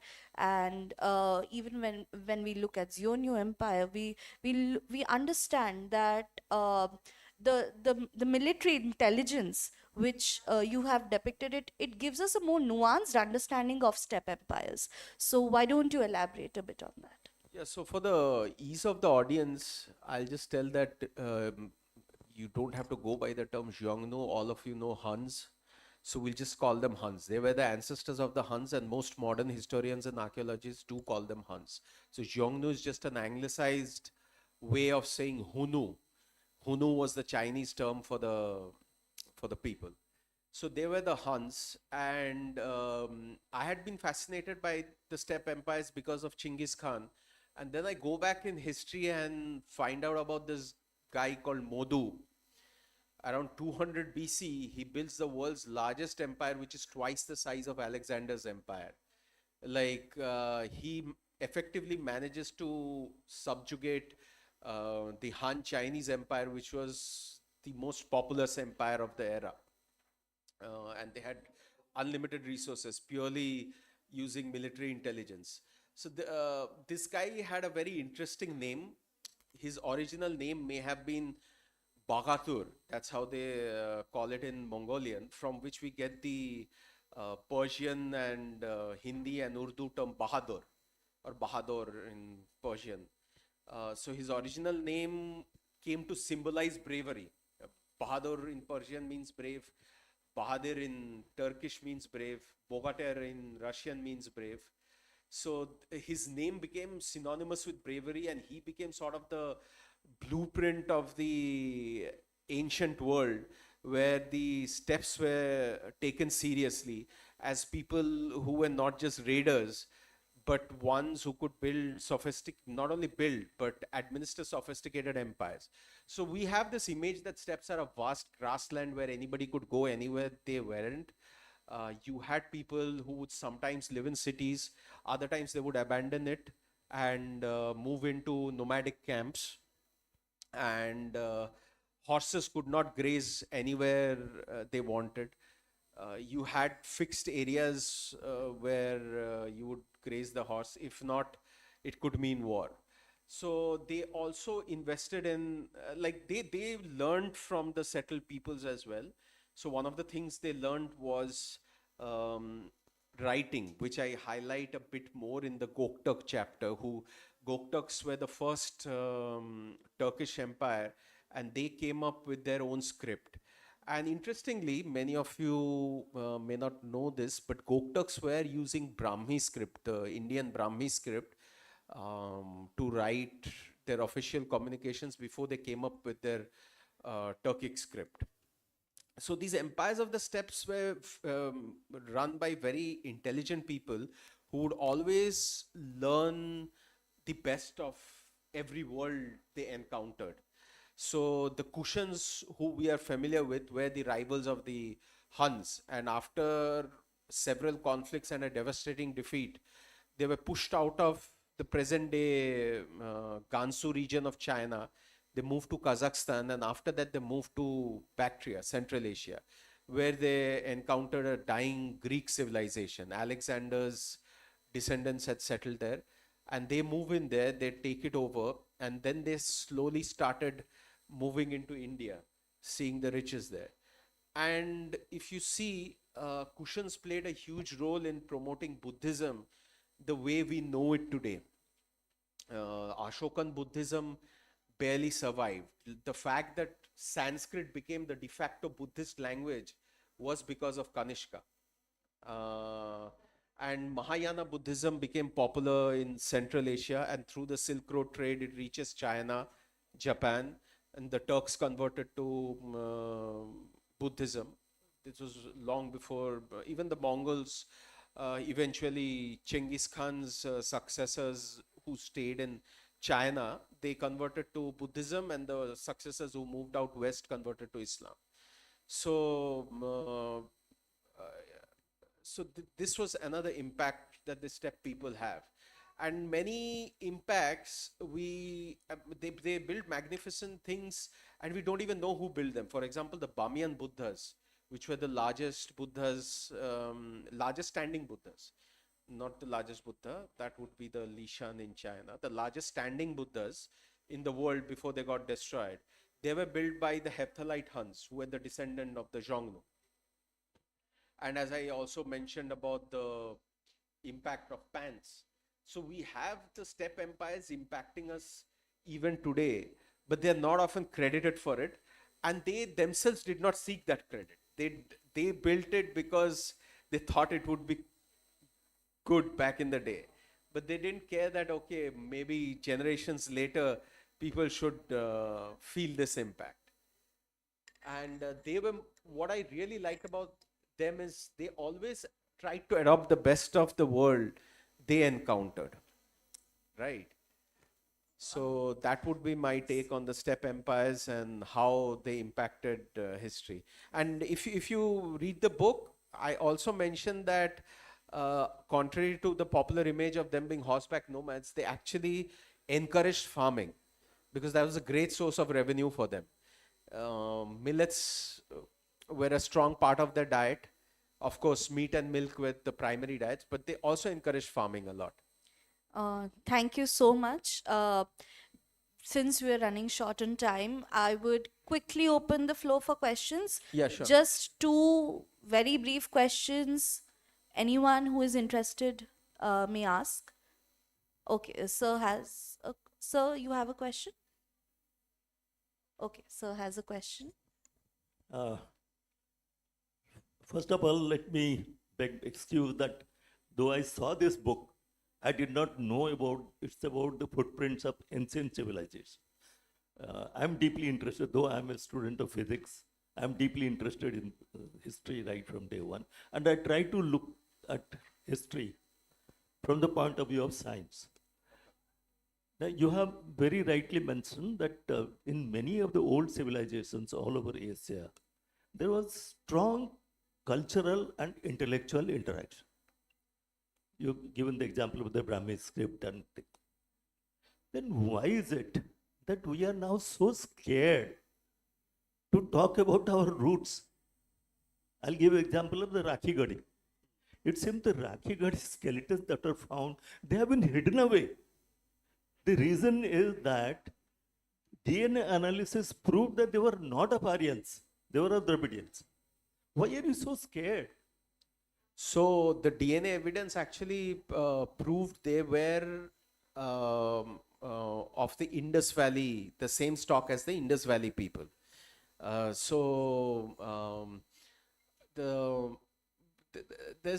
little bit of political connotation to it because one group wants to promote the idea that Aryans were indigenous to India.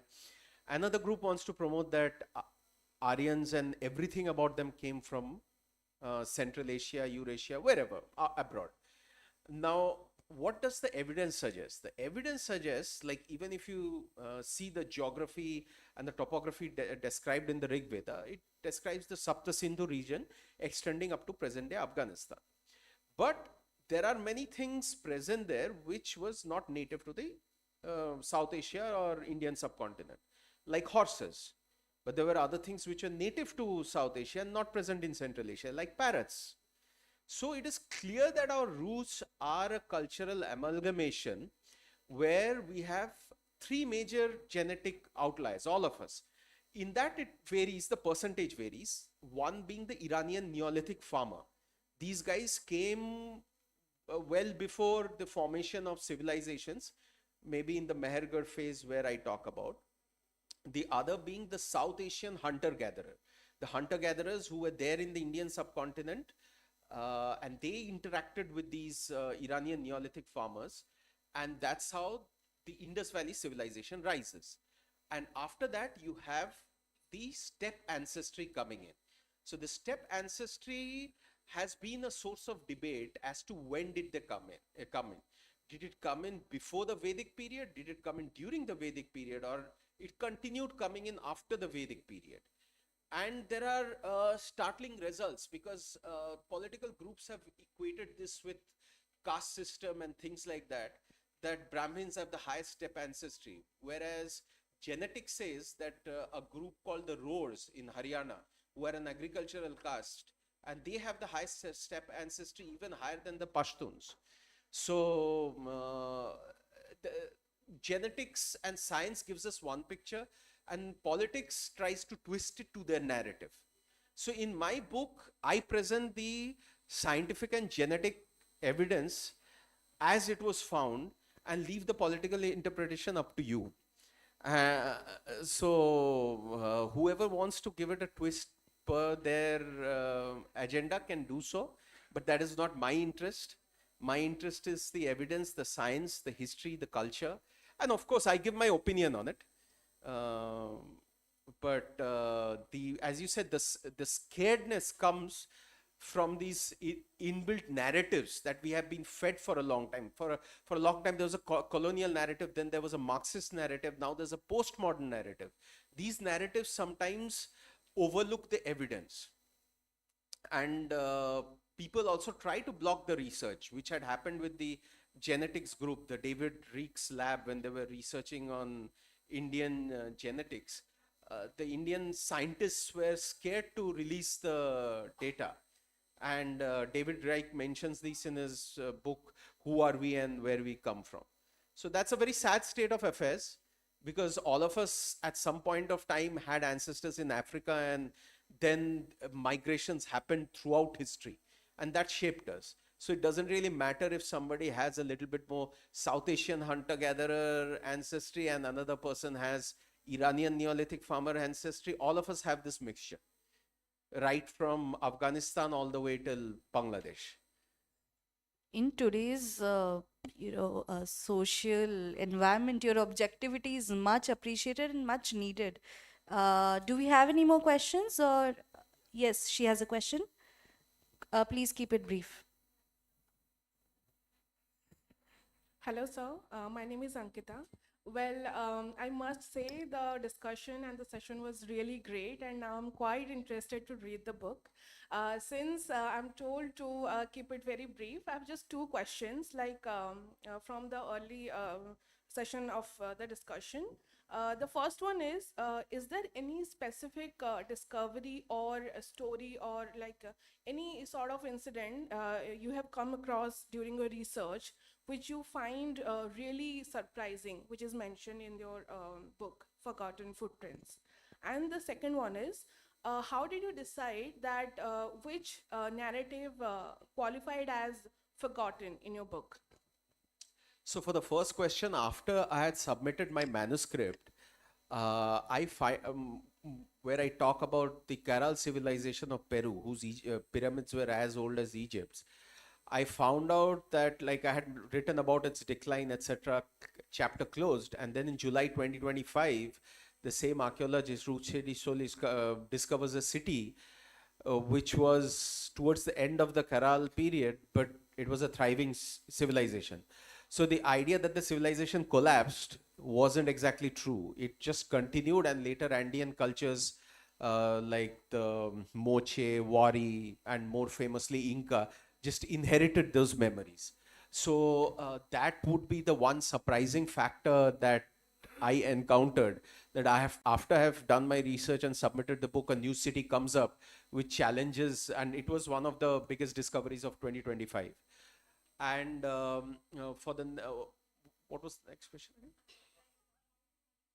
How do you select the subject? The subject depends on the novelty and a little bit of what can spark a debate factor. Like, for example, when I say that Balkans had writing before Mesopotamia, there's always going to be people like, no, this is not true. They were just pictographs. Or if I say that there were cities in the Amazon rainforest, because he said he's a physicist, LiDAR technology has helped us find out cities in the Amazon rainforest. So whatever sparks debate is what I look at, and plus a little bit of my own expertise. Like, as I said, that I am interested in Central Asia and Eurasian steppes a bit more than other regions. So you find a lot of stories from those regions as well. And the third factor I take into account is not to introduce completely 100% new topics, because some familiarity helps. Like, many people told me they loved the Kushans chapter. So I go a bit more deep into what somebody has heard, or like the pre-dynastic Egypt. Like, people have heard of the pharaohs just before the pharaohs. So what they're familiar with, but the unknown part of it. So there were 3 levels of selecting. Exactly, and there's something for everyone in this book. I was telling him that I was most fascinated by the uncooked bread which was kept in the oven and discovered years later by archaeologists. And you all should definitely head upstairs and catch hold a copy of his book. And I think with that, we end today's session. Can we have a huge round of applause for Sir, please? We extend an He will be heartfelt signing the books.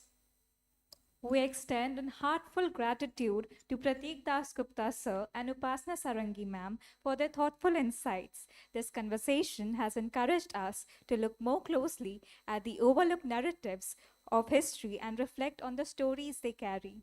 Now, we are honored to invite Satyagopal Rajguri Sirji, former Chief Commissioner of Income Tax, to felicitate our speakers.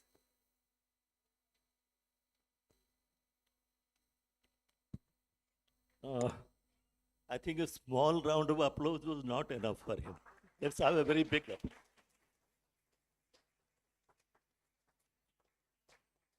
I'll also admit my ignorance that I did not know that he's such a class researcher. And he happens to be my batchmate's son. Devas's son. Thank you so much. God bless you.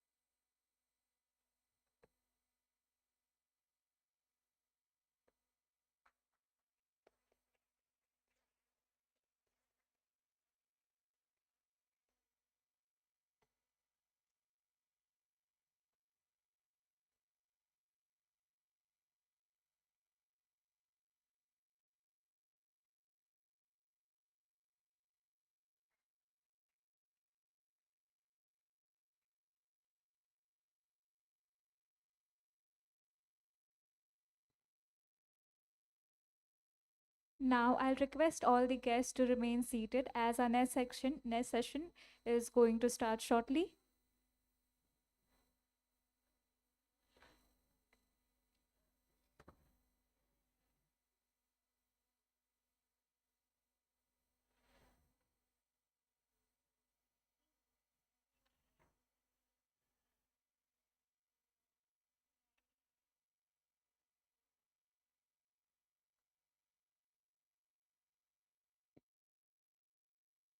I request everyone to remain seated as we have the speakers of our next session ready.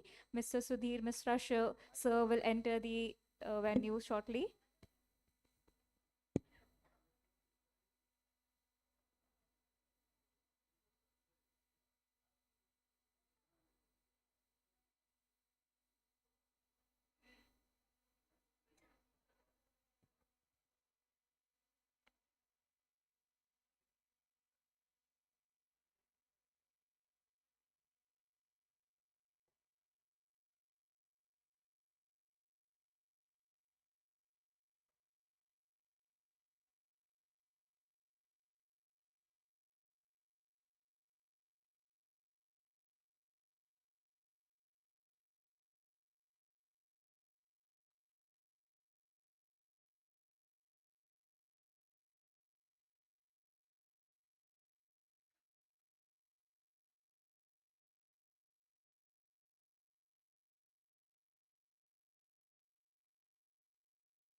Good morning, everyone. Myself Aditi Mishra. A very warm welcome to Kalinga Literary Festival. Today's discussion addresses one of the most pressing questions of our time: truth in the digital age. In an age of instant information, social media, and digital platforms, the idea of truth is constantly being tested. News travel faster than verification, and narratives can be shaped, distorted, or amplified within seconds. This sessions explores how truth is reported, defended, questioned, and sustained in a rapidly evolving digital landscape. We are honored to have with us a distinguished panel of journalists and thinkers who have worked extensively at the front line of truth, media, and public discourse. We have Mrs. Chitra Subramaniam, a senior investigative journalist known for her fearless reporting, deep research, and long-standing commitment to accountability and journalist integrity. Mr. Sudhir Mishra, whose work reflects sustained engagement with political reporting, media analysis, and changing nature of journalism in the digital era. Moderating today's discussion is Nidhi Garg, who will be guiding this conversation with clarity, balance, and a shape of focus on the challenges and journalism today.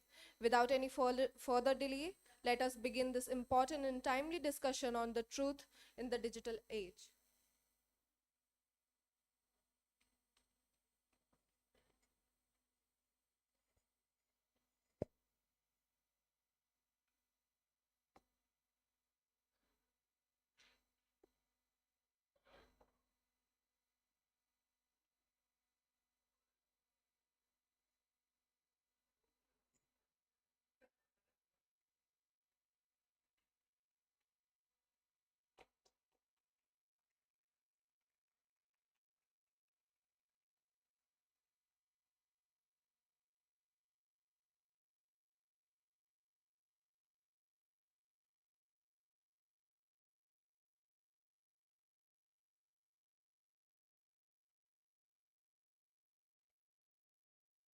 Thank you so much. I'm Dr. Nidhi Garg, a psychologist, and we are living in a time where information travels faster than reflection, opinion, often precedes, the facts and the truths, and once considered absolute has become negotiable.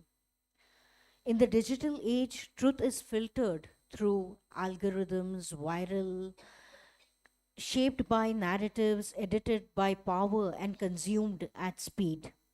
What we see, believe, and share today does not only inform us, it conditions us psychologically, emotionally, and socially. Today's conversation, Truth in the Digital Age, is not merely about media and technology, it is about responsibility, ethics, storytelling, dissent, and the human mind navigating noise. I feel privileged to moderate this dialogue with two distinguished voices, Chitra Subramaniam, Sudhir Mishraji, who have each in their own domains engaged deeply with truth, resistance, and representation. Let us move beyond the binaries of right and wrong and instead explore how truth is created, contested, protected, and sometimes lost in our times. My first question is to Chitraji. In an era of clickbait and corporate ownership, how does one protect journalistic integrity without becoming isolated or silenced?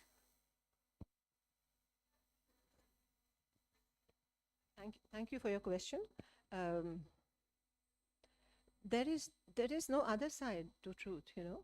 So the medium that you're using, the clickbaits or the tools may change, but truth will never change. If you're an integral person and if you know what you're doing, and if you're committed to your work, whether it be filmmaking or whether it be journalism or whether it be storytelling, I mean, we're all storytellers. I mean, Sudhir ji and I are storytellers.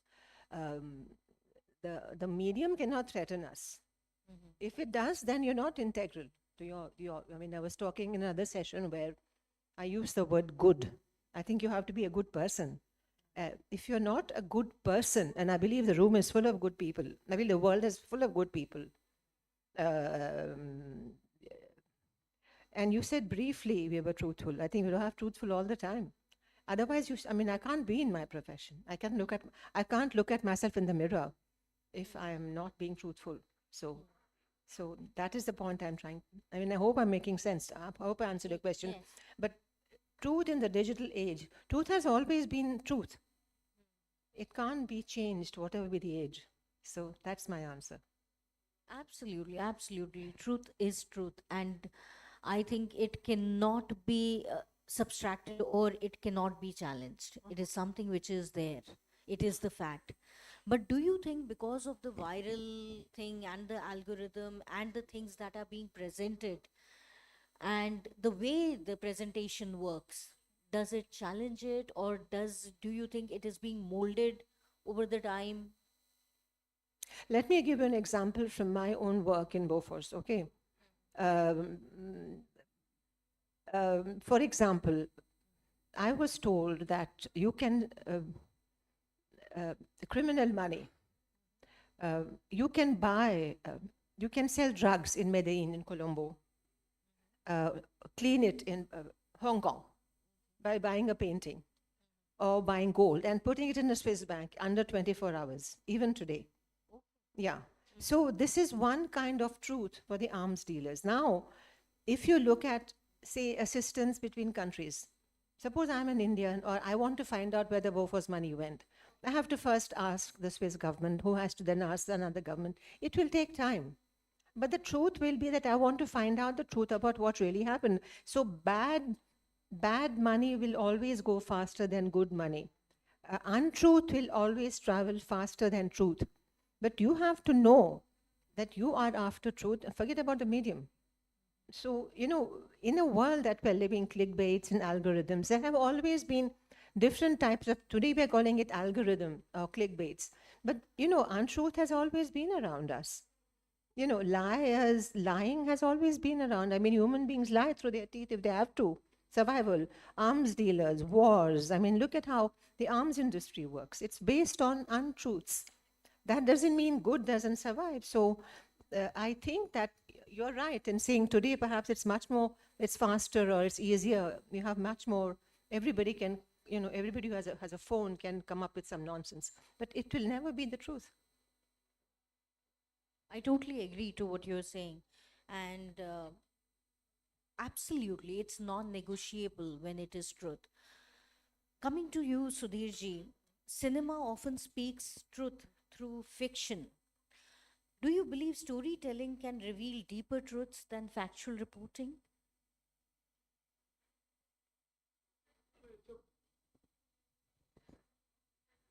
It's a big word, truth.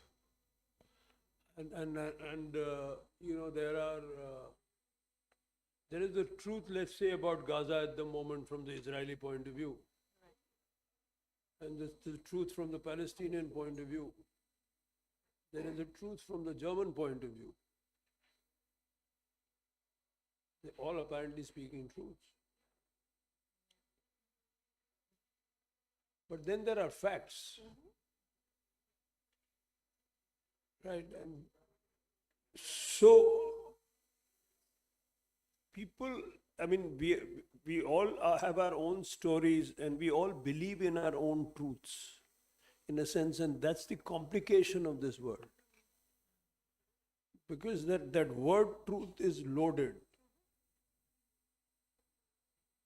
We have to come to an agreement.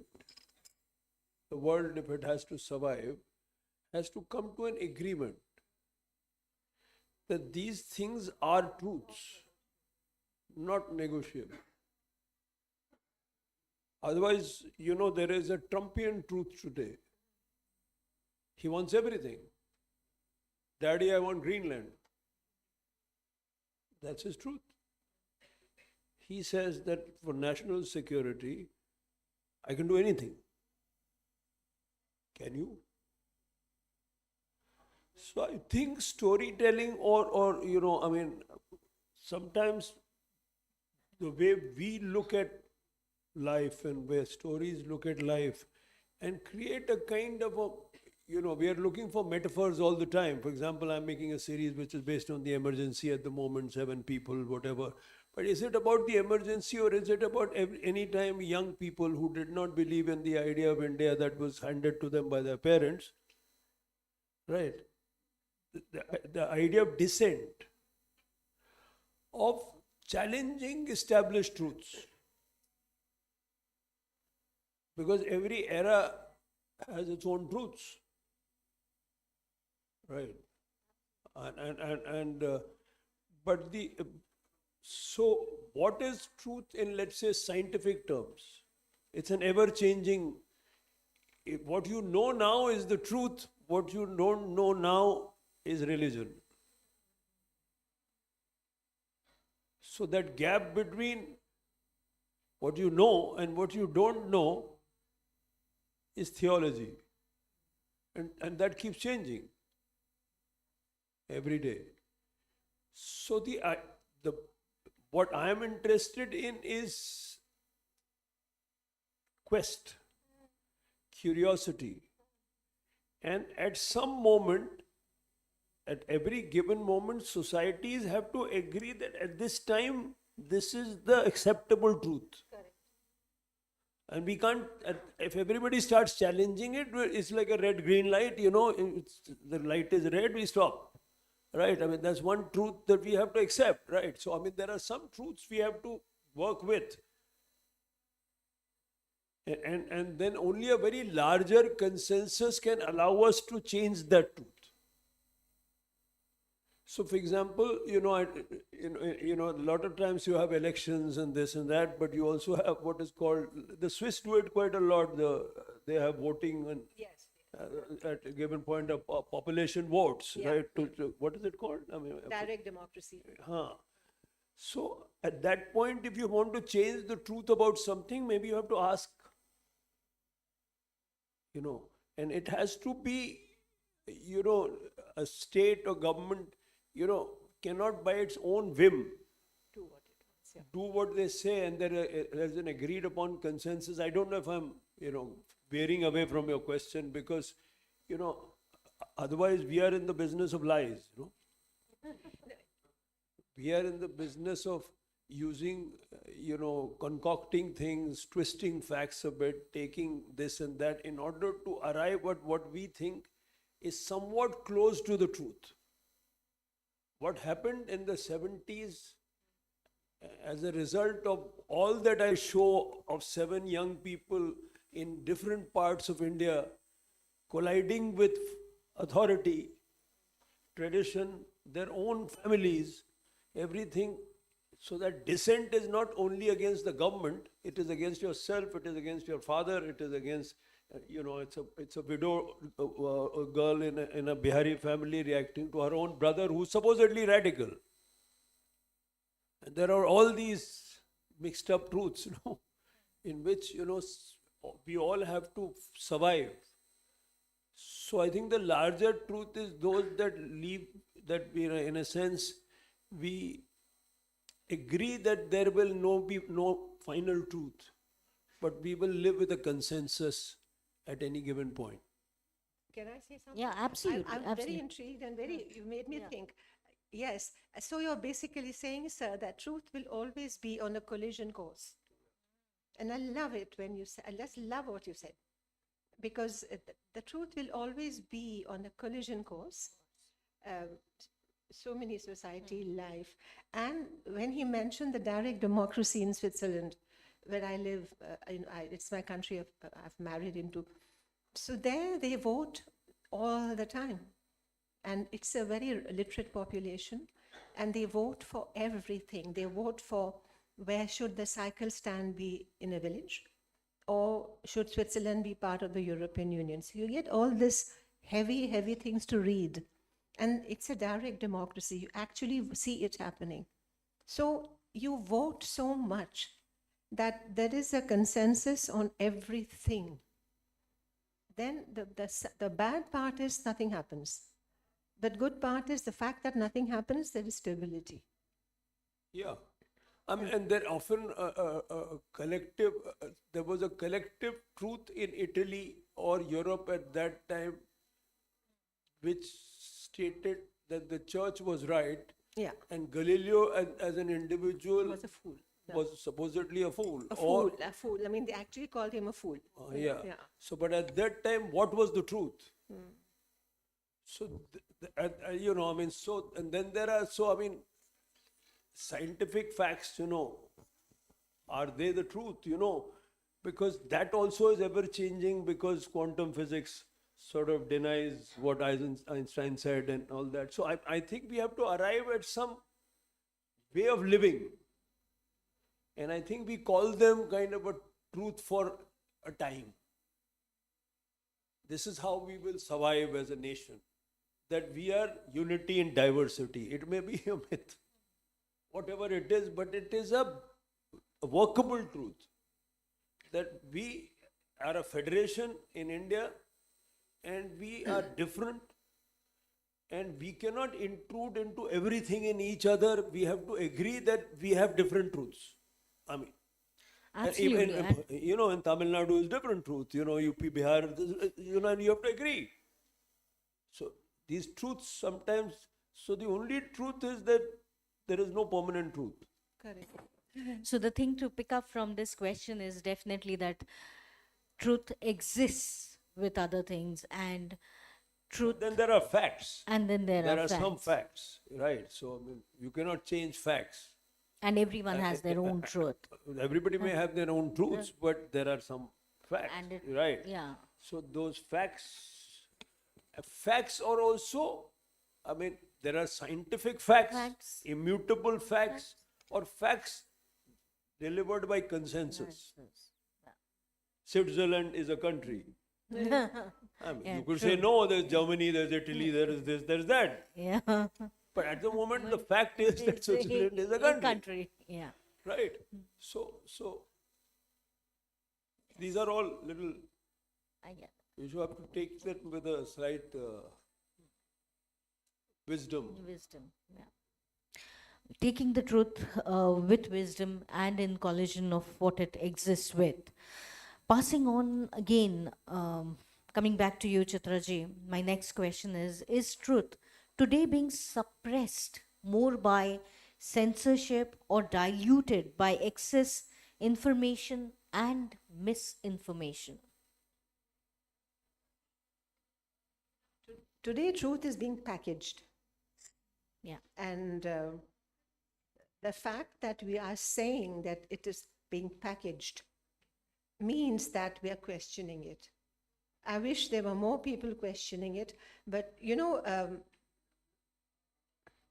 I think we've come to a point where this is my view, okay, you don't have to agree with it, but I think something will give. And I hope it will. I hope that's the direction of your question. Are we being told that this is the truth? Is it that is the direction of your question, right? So are we believing in truth that is being packaged and presented to us, that yes, this is the truth, this is the again, it there is are people leading us? I think that packaging is beginning to fall, beginning in my own profession. Today you can see that, you know, people shouting in a studio are no longer taken seriously. I mean, I am co-founded a media house. We question everything, and when people question us, you know. So I think the capacity to question is a luxury, and that has to be encouraged, because that puts you. I love the word collision that Sudhir ji used. That truth will always be in a collision course, and I think if journalists are not in trouble, then they're not journalists. If they don't respect difference, diversity, difference of views, like in my newsroom, like everybody has a view, okay? And that's a good thing, but then editor decides, okay, for today, let's go with this. But you cannot suppress, you cannot package. No medium should be allowed to package, because that then is a manufactured truth. And that cannot be allowed. I mean, Sudhirji was saying that, you know, at a certain point, you have to have a consensus. Okay, the sky is blue. The bus leaves at this time. The train is late. That's a different kind of a truth. There are the certain administrative truths or functional truths that we can't, that is there. Yeah. But then the bigger question, he mentioned that theology comes in, and that's a very attractive thought. That's what keeps human beings going. What is it that keeps us going? What is it that fires our lives? Not that the train is on time or the plane is on time. It's just that what is it that, I am absolutely excited and happy as what he is saying. Good heavens. I'm so happy that, I met you. And would you even like to share one of your experience of sharing this truth in your life where it was challenging and it made you think and it was a struggle presenting that truth, one experience for the audience, for this young school going students that could get inspired? Truth, I will share two. Yeah, I sure. will share two things. One, when I was 29, and an arms dealer told me that all the politicians in the world are arms dealers in three-piece suits. They're all crooks. Yeah, he told me that they don't have any morality to protect. They don't need, no, they need to protect their morality. They need to pretend that they are good. But then we give them the right to say who they are. We are the ones who, look at what's happening in Gaza, look at what's happening in Venezuela, look at what's happening. So they are the ones who have to look good. And we are the ones who look bad. So this is a game that goes on. And I was 29 and I was quite shocked because I thought at that time, I thought there was good and there was bad, that there were good people and there were good politicians and bad politicians. Subsequently, I realized that they're all in the same game. So that was one type of coming to realize that the struggle for me to see where do I stand, where do I stand in this world as a journalist. The second truth that I had to deal with was when I was told that I have multiple myeloma, which is an incurable form of blood cancer. And I was told that you have this to live. And we can do this. And that is another kind of truth that I had to deal with. I have this much time to live. What will I do? So that was in 2011. So I decided, no, I'll fight. Unfortunately, I live in a country where I have the best of medical care. Now, not many people have that. So I don't want to talk about that and say, but I will fight. You see, truth puts you on a collision course. It does. A collision course with yourself, a collision course with society, a collision course with your patients, a collision course in my own life with my blood cells, which were dirty. I had to clean them up. And to do that, I had to fight with myself. So those are two examples, I had to tell my blood cells, you're dirty, and I will fight you. And how did I do this? By reciting the Hanuman Chalisa. I recite, I pray.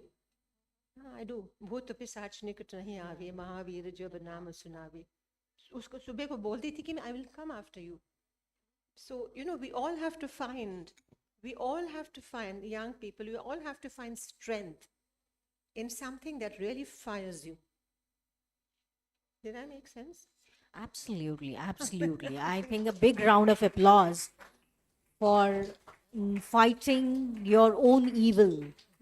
Fighting your own evil, every day. It's an ever-changing thing. At one point, the truth was that she has multiple myeloma, but then she didn't accept that truth. No, I didn't.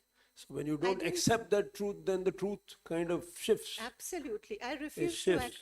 It's so true. So the truth in India, let's say, is that you have no chance, that politicians will control you, that if you're born in this sort of way, then you're a sucker, you might as well give up.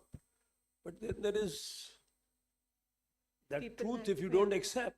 Absolutely. So, that's a different thing, but the facts are different thing, like whether in Bofors, the arms dealers, or in India, the arms deal, you were supposed to take commissions or not. So if there was something that said there was a rule which was broken, then that's a fact that rule was broken and whatever. So those are facts. In some other country, it may be okay. Yeah. In let's say, in a monarchy or some place, it might be fine, and that's the way of life, you know. Correct. So Why did you say that? Exactly. Why did you say that you won't take a bribe? And then you did. You see, you made a truth. You announced your truth, and then you put it down. So that is a fact. In the case of Bofors, Rajiv Gandhi said there will be no middlemen for the younger people. There should be no middlemen. But no arms deal is made without middlemen. So he set himself up for failure. You know? So, yeah. Absolutely. Very rightly said. And I think that was very inspiring. And I'm sure a lot of these young minds have got that inspiration from the fight that you made with your own self and conquered it. Truth which one should not accept. Yeah.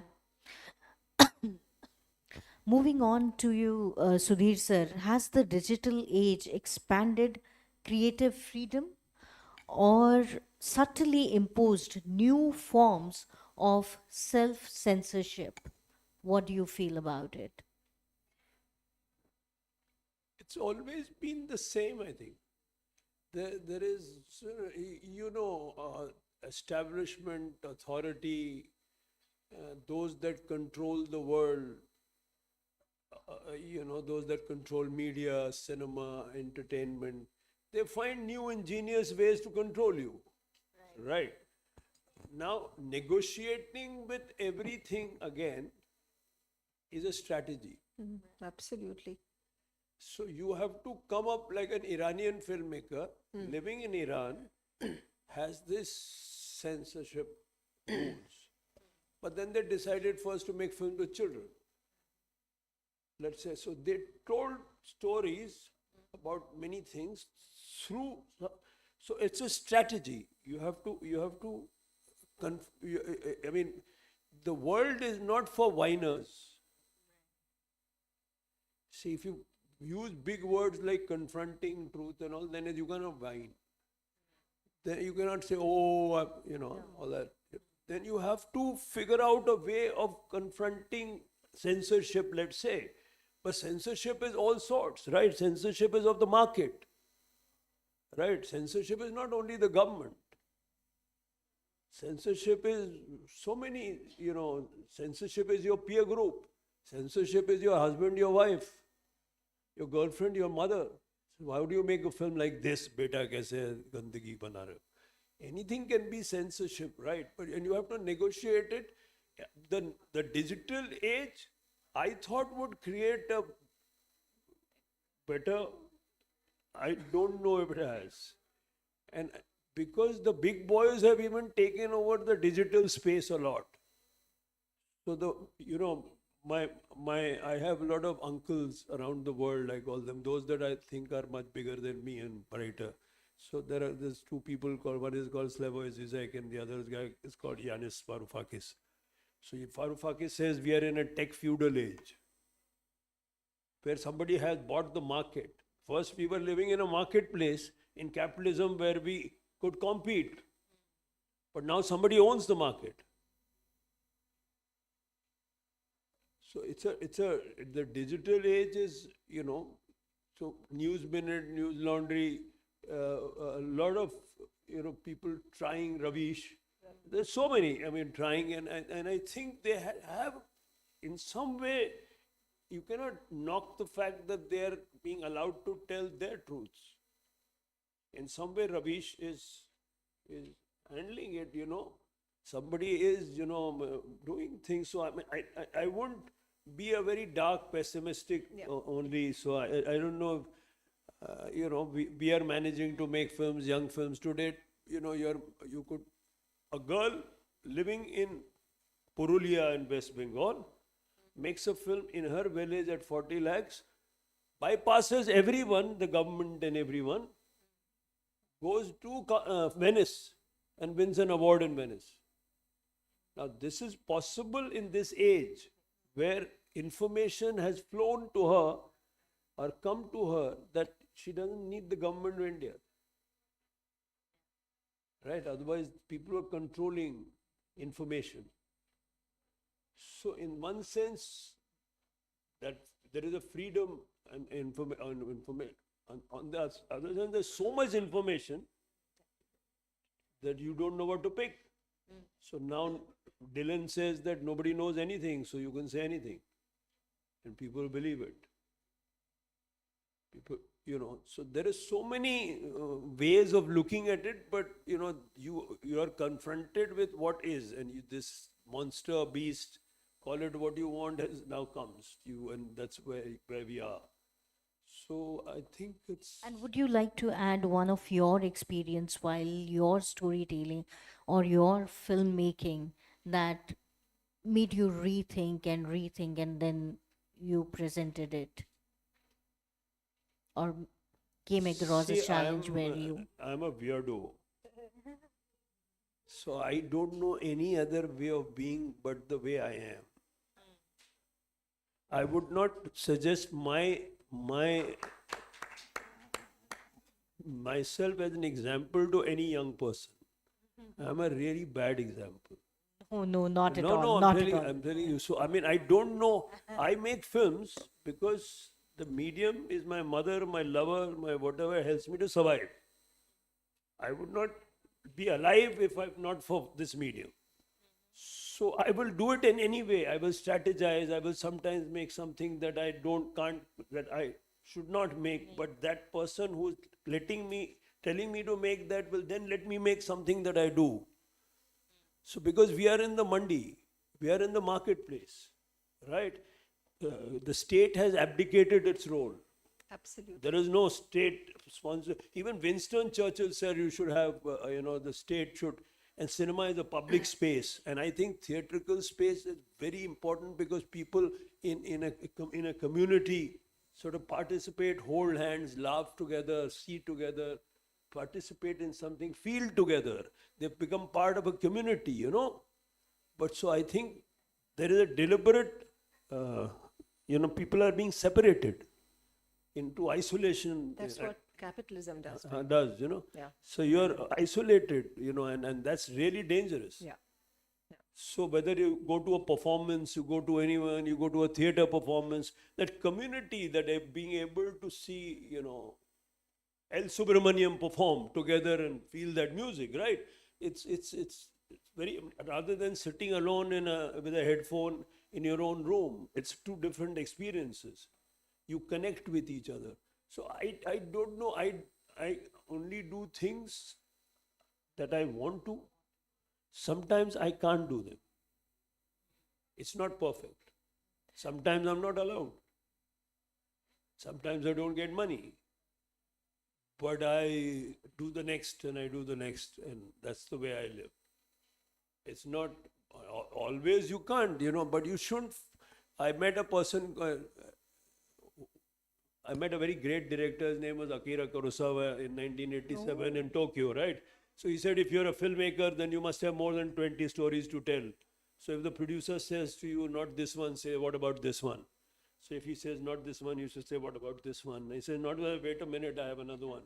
So the only suggestion I can give to young people is that beta, life will move very fast. Yeah, never give up. Wherever you won't know the day you get old. You would have passed. So do what you want to then. Can I say something? Earlier you were saying that we have to stop whining. And I have written a book called India is for Sale. And the first chapter is, we are a nation of whiners. If you put your ear to the ground in India, you get a whining sound. We've got to stop whining. And we've got to be more ambitious about ourselves and just get on with it, And I loved what he said about, just get on with it. Come up with so many stories. Have a metaphor. If someone is stopping you to do this, then do something else. But keep the focus on what you want to do. Filmmaking, storytelling, media, the news media, we are constantly fighting. It's not going to be easy. Let's not romanticize storytelling or media. Nothing is romantic. But then you have to tell the truth. And when you get something wonderful, it's a magical moment. When you meet a source, when somebody gives you information, it's magic. It makes every trouble worth it. So go for it. But be sure that this is what you want to do. Don't hide yourself from yourself. That's the worst thing you can do. And build a community. People are asking us, how do you progress in this manufactured state? We're building communities.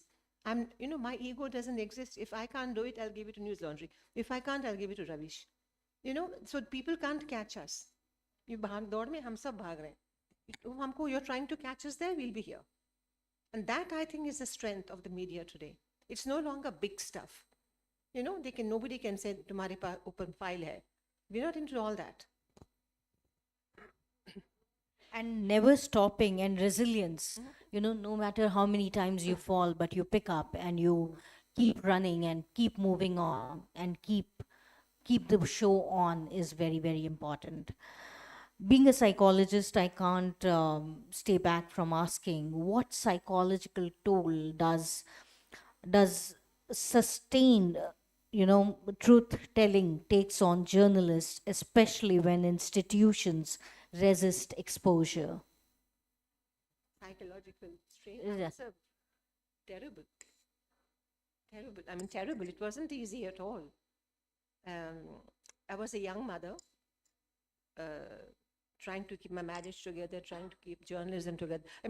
That's what I said, don't romanticize this. There's nothing romantic about telling the truth. But you do pay a price. I would be wrong in suggesting that you don't pay a price. So Sudhirji said you have to be weird, weirdo. I feel I'm a little curious. There's a word in Tamil which says that it's that you're the, I've been called strange, I've been called this, that, and the other. I'm not strange or anything. I am like anybody else. The life is not, all of us are not the same things, right? Each of us is different, but we're all good people.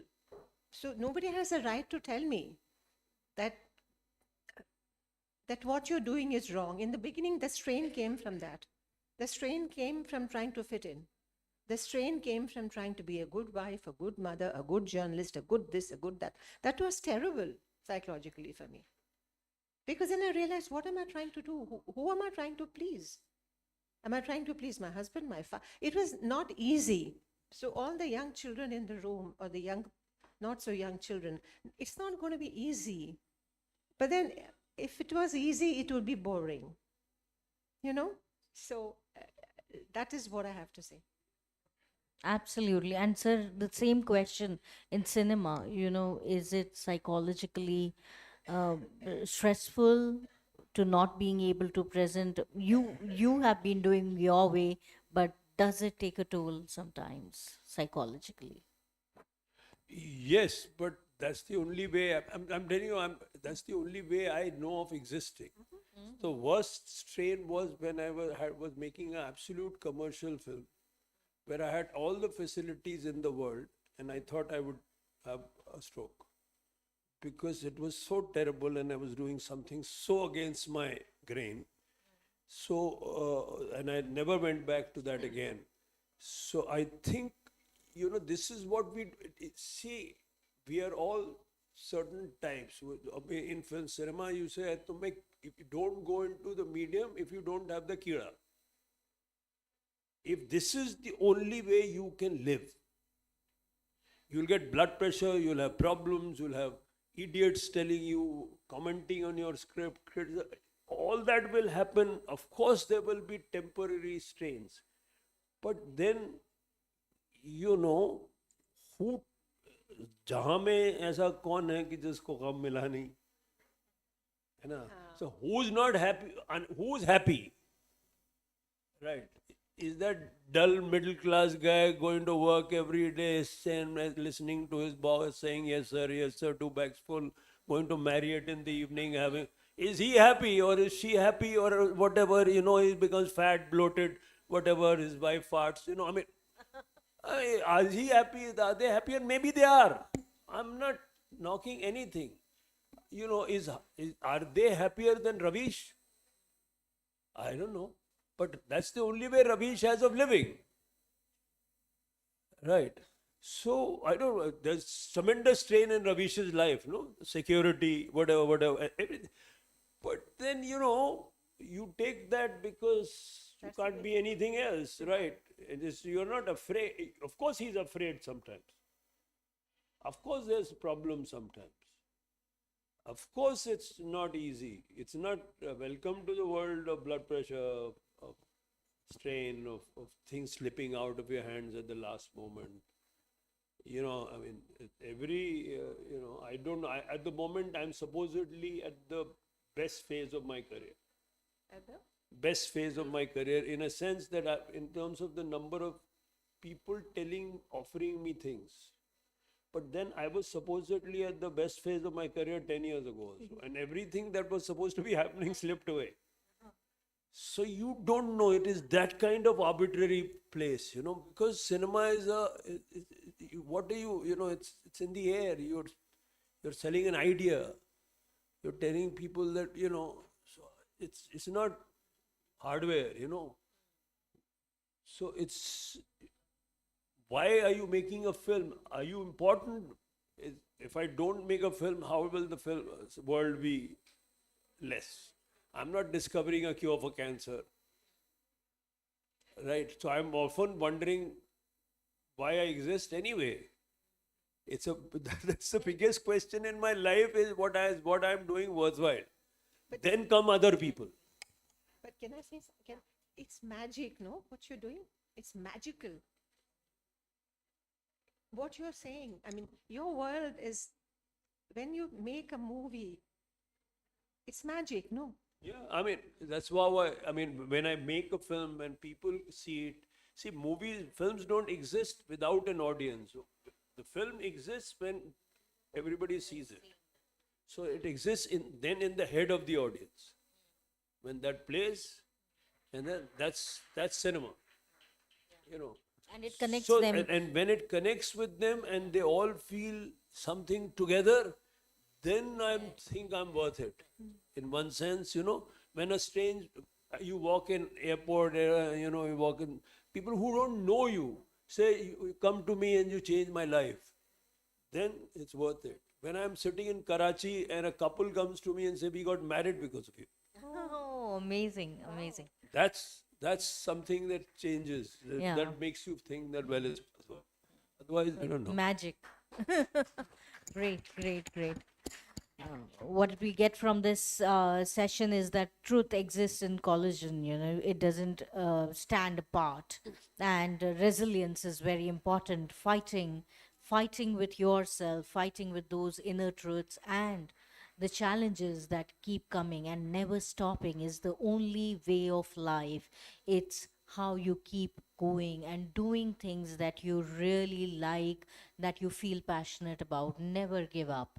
Keep going on. There's a small rapid fire before we end this session, and that was the surprise element. I didn't share anything with them. So, Chitra ma'am, first for you. Truth or speed? Truth or? Speed. Truth. Fact checking or breaking news? Fact checking or breaking news? Both. Both. Okay. Silence or speed? Sorry, you can't break news without checking your facts. Okay. Okay. Silence or speaking out? What's more dangerous? Silence is also dangerous. Sometimes silence is also a position. Yeah. The assumption that silence means that you have acquiesced is wrong. Silence is also a position. Silence means holding your time. It's like, I will hit you when you don't see me. So silence is not being, what was your thing? Silence or speaking out? What's more dangerous? Silence can be dangerous as well. Silence. Okay. And social media, ally or adversary? Ally or? Or adversary? Adverse. I would say social media for me as a journalist is an ally. Ally. Okay. Public memory, short or selective? Short or selective? Survival, no. It's a survival mode. So they need, if public memory has to survive, it needs to be selective. It has to. So I don't want to judge. Yeah, it's okay. I don't want to judge. Okay. Yep. And courage or credibility? What sustains journalism? Both. Both. Morning news habit you wish people would break? Morning, one? News habit. That people would break. Stop watching television. stop watching I mean, television. yeah, I mean, keep it there. It's like, you know, someone said airport clothes. Yeah, I watch airport clothes, but what? Thoda time. So you watch TV, but thoda sa. You know, don't get consumed by anything. Just get consumed by good stuff. Yeah. Okay. Thank you. And Sudhir sir, for you, the rapid fire questions. Cinema, mirror or provocation?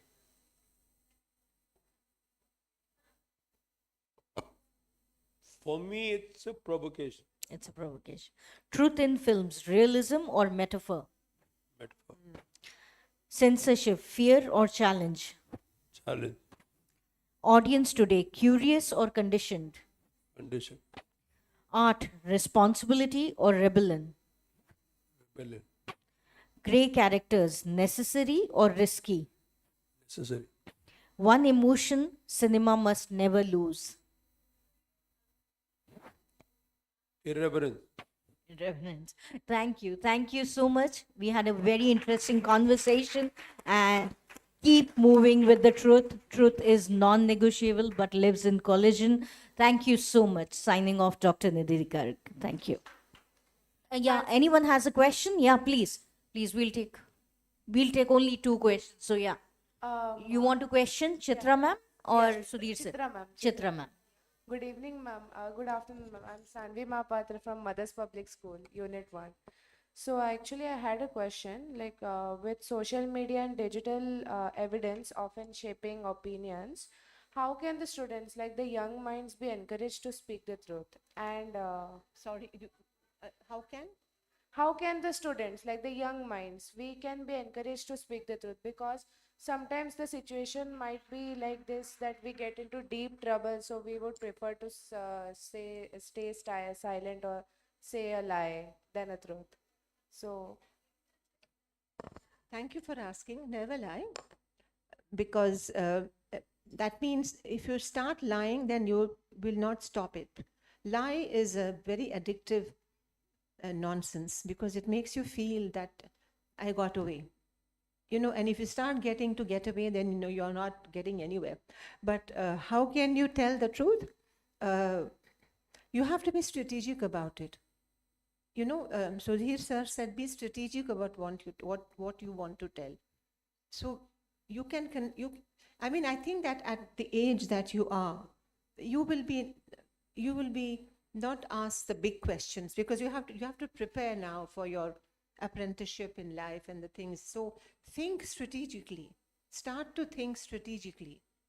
You know, if you feel that the question you're asking is uncomfortable, don't make it less uncomfortable. Be strategic about it. Be intelligent about the questions you ask, but never stop asking the question. Did I make sense to you? yeah, Did I answer your question? definitely. I had another one. Yes.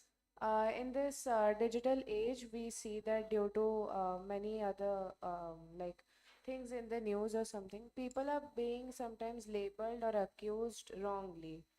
I'm sorry, I'm not getting it. Yeah. People are being accused or labeled wrongly, like they are being proven guilty without any evidence, or they are being proven guilty falsely.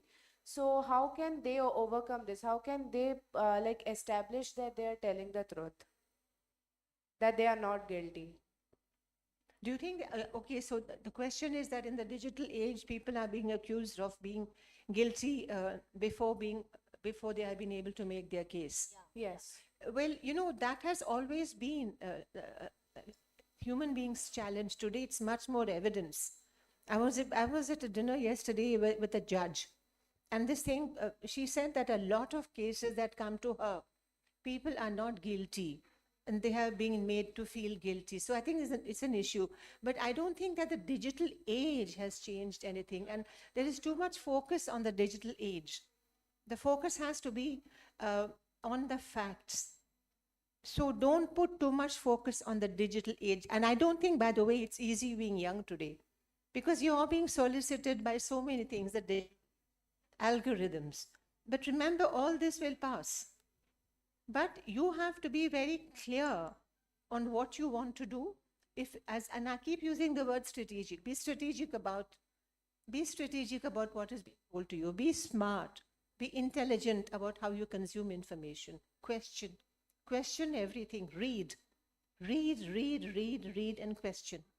And you'll be amazed at how much you are able to become strong, how strong you become when you read, when you question, when you open your mind, you know? Thank you so much. Yeah. My question is for Sudhir, sir. How do you ensure your safety from the people who are hostile towards you? Following up with the question that Nidhi ma'am asked, you must have faced threats of diverse extent for just being truthful. How do you ensure that you are safe and that your presence is not being harmed? You know, I mean, there is a risk. I mean, the young girl asked a question about, you know, she's more at risk than I am.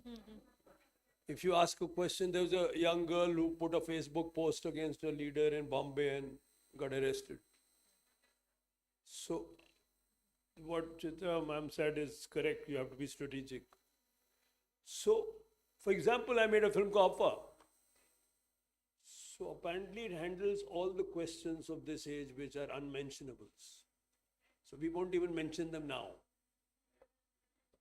But they are mentioned in the film, but as a rumor. So, when the censor board, censor certificate, it's not the censor board, it's the Central Board of Film Certification, apparently, in theory. They asked me, for the first time they came to me and they said, we can't allow this film. I said, don't send it to the revising committee, because the revising committee I know are more people with brighter who. So then I talked to them and I said, you tell me that there is no beef in the film. I'm saying it's a rumor. And the people are after this truck because there is a rumor. Are you saying spreading the rumor is right? So they had no answer. I'm not saying anything. मैं तो कुछ कहा ही नहीं. So you have to be strategic. You have to, because you don't know who you're taking on. So she's far braver. She took on really, because you know you're taking on very powerful people. And the problem with cinema is not only my safety. It's the safety of, let's say, the person who puts money on the film. I made a film called Dharavi. It upset the Shiv Sena. They pulled it out after a week. I didn't get to make a film for 5 years. Everyone in the medium, everyone in Bombay, bar none, nobody stood up for me. Abhi jitna bhi bolte ho sab. Koi nahi khada. 5 years till Mahesh Bhatt said make a film. Nobody. So, I mean, you do take this on, you know. But you have to be, I've never been beaten up. I've never, you know, I mean, also because if you're not sensationalist and not personal, that's how you're not personal. Then I'm not, I made a film, I'm one of the only people who made a film against the Hazaro Khwaishein Aisi is a film against the emergency. Right, but I'm not talking personally against Mrs. Gandhi, about Feroz Gandhi, about some Imam Mathai shit. It doesn't interest me. Her personal life is her personal life. Correct. She's entitled to it. Right? She's lived a very great life actually in some ways. Right? It's a tough life also to be what she did. Right? In many ways. But I made a film about a specific time. Right? I'm making a film about the imposition of the emergency and the young people who confronted it. Right? I'm not. So I don't know. I mean, it was somewhat had problems with the censor board. They didn't give me. It was rejected and not accepted in the national awards. But I shouldn't accept an award from the government I'm criticizing. अरे भाई मुझे national award में क्यों मिलेगा? क्योंकि आप तो उनको कह रहे थे गलत हो आप. So I don't want the, like I refuse state honors. I'm not, every idiot and his uncle had got a lot of, sorry, I withdraw. I withdraw, right? But you know, because many are not idiots. right? There are many great musicians and all who've got state honors, right? Many, many. So I'm not, I was making a sensational statement. But I don't want them. I don't accept any award. I've said no many times. So, because, you know, I don't want to be this way, this side. I'm an artist. Yeah, correct. I'm a filmmaker. I have to be who I am. If I have any value, then I'll be remembered because of my films, not because of a state award. Nobody will remember me. I mean, you don't remember who got the state awards 2 years ago. Nobody remembers. Can I You have to be careful. You have to be careful. I mean, and not be sensationalist. If I attack someone in Mumbai who are powerful in a personal way, not in an ideological, what they represent, what they do. See, there is a very great judgment by Justice Sujata Manohar. What is of interest to the public is not always in public interest. Yes, remember this. Remember this, huh? So, what is of I have to make. I talk of public interest. She talks of public interest, not what is of interest to the public. What is the underwear of so and so? Exactly. The public may be interested, but it's not my job. I said, thank you for saying that, because in the talk before, I said that journalism is a public good. So that doesn't mean I need to get personal. He made a very important point that you won't get attacked if you don't make personal remarks or be nasty. You know, you're able to tell a story without being nasty. I was never nasty in all the 10 years of reporting on Bofors, and God knows how many pieces I wrote. I never made one personal remark about anybody, including Mr. Gandhi or Sonia Gandhi or Mr. Thought-provoking, because I'm not interested. That is not journalism. It's not public interest. You know, it's not in public interest to be nasty. The other point he said, and I agree, is about being strategic. For example, I met a very senior police officer who said he was dealing with a rape case, young child being raped by a 17-year-old. And the 17-year-old spoke on tape. But that's not admissible in court. But he met the judge personally. He went to the judge's home and shared the information to tell the judge that this was actually true, but he was able to get a conviction. So you have to be very strategic about using the information, and that comes with what you want to be. In my case, if you want to become the story, then you are not a good journalist. I got such a lot of information from Sting, my source. Before, you know, he shared so much with me, which I could not use, but it was building trust. We were being strategic because both of us were interested in getting something out. So that is the thing. You know, you have to be very strategic. You don't have to be nasty. You don't have to be in a hurry. And you have to be a little weird.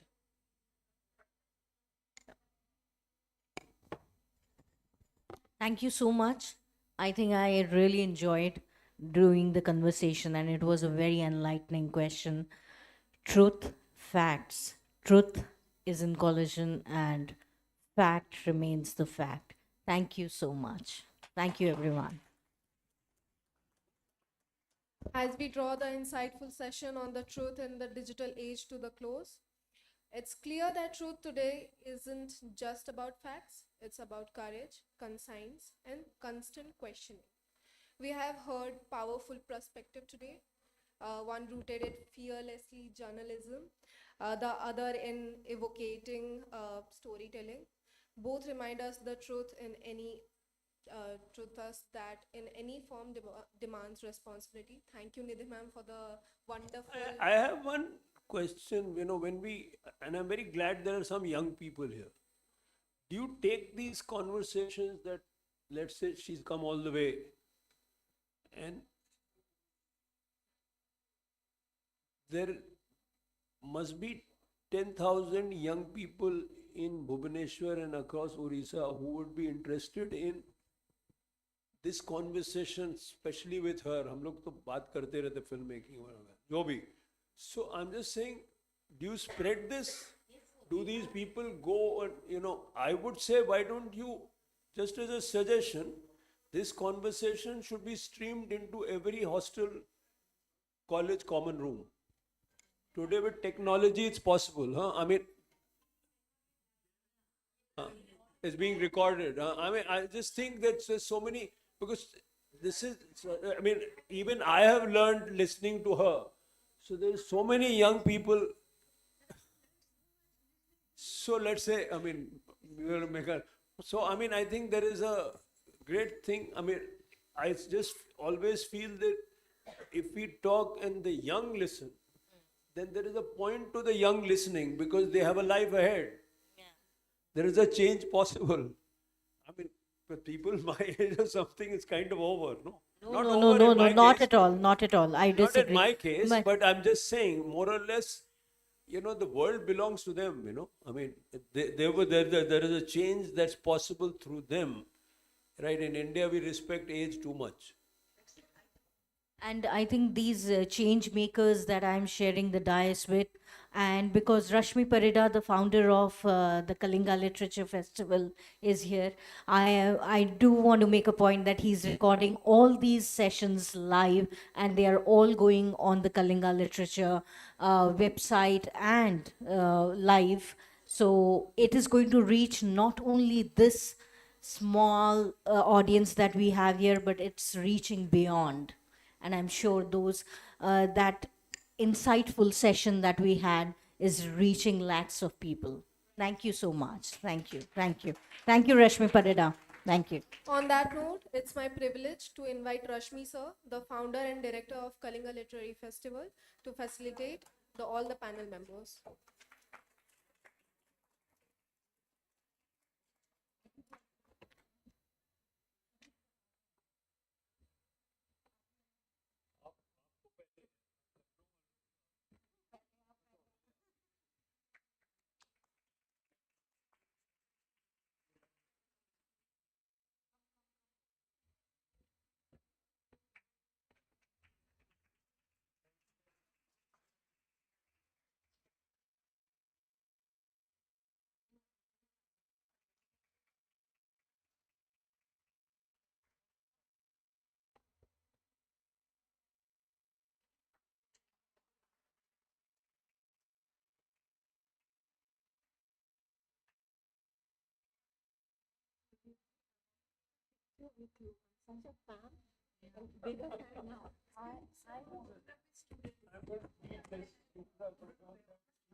Made my day.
You should watch a series called Adolescence. Have you seen it? You should, because watch it carefully where children are alone and not talking to their parents and reaching decisions. So you should talk to them, someone you trust, always an elder.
Dear audience, we'll start the next session within few minutes. I request everyone to please be seated.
Namaskar, ladies and gentlemen.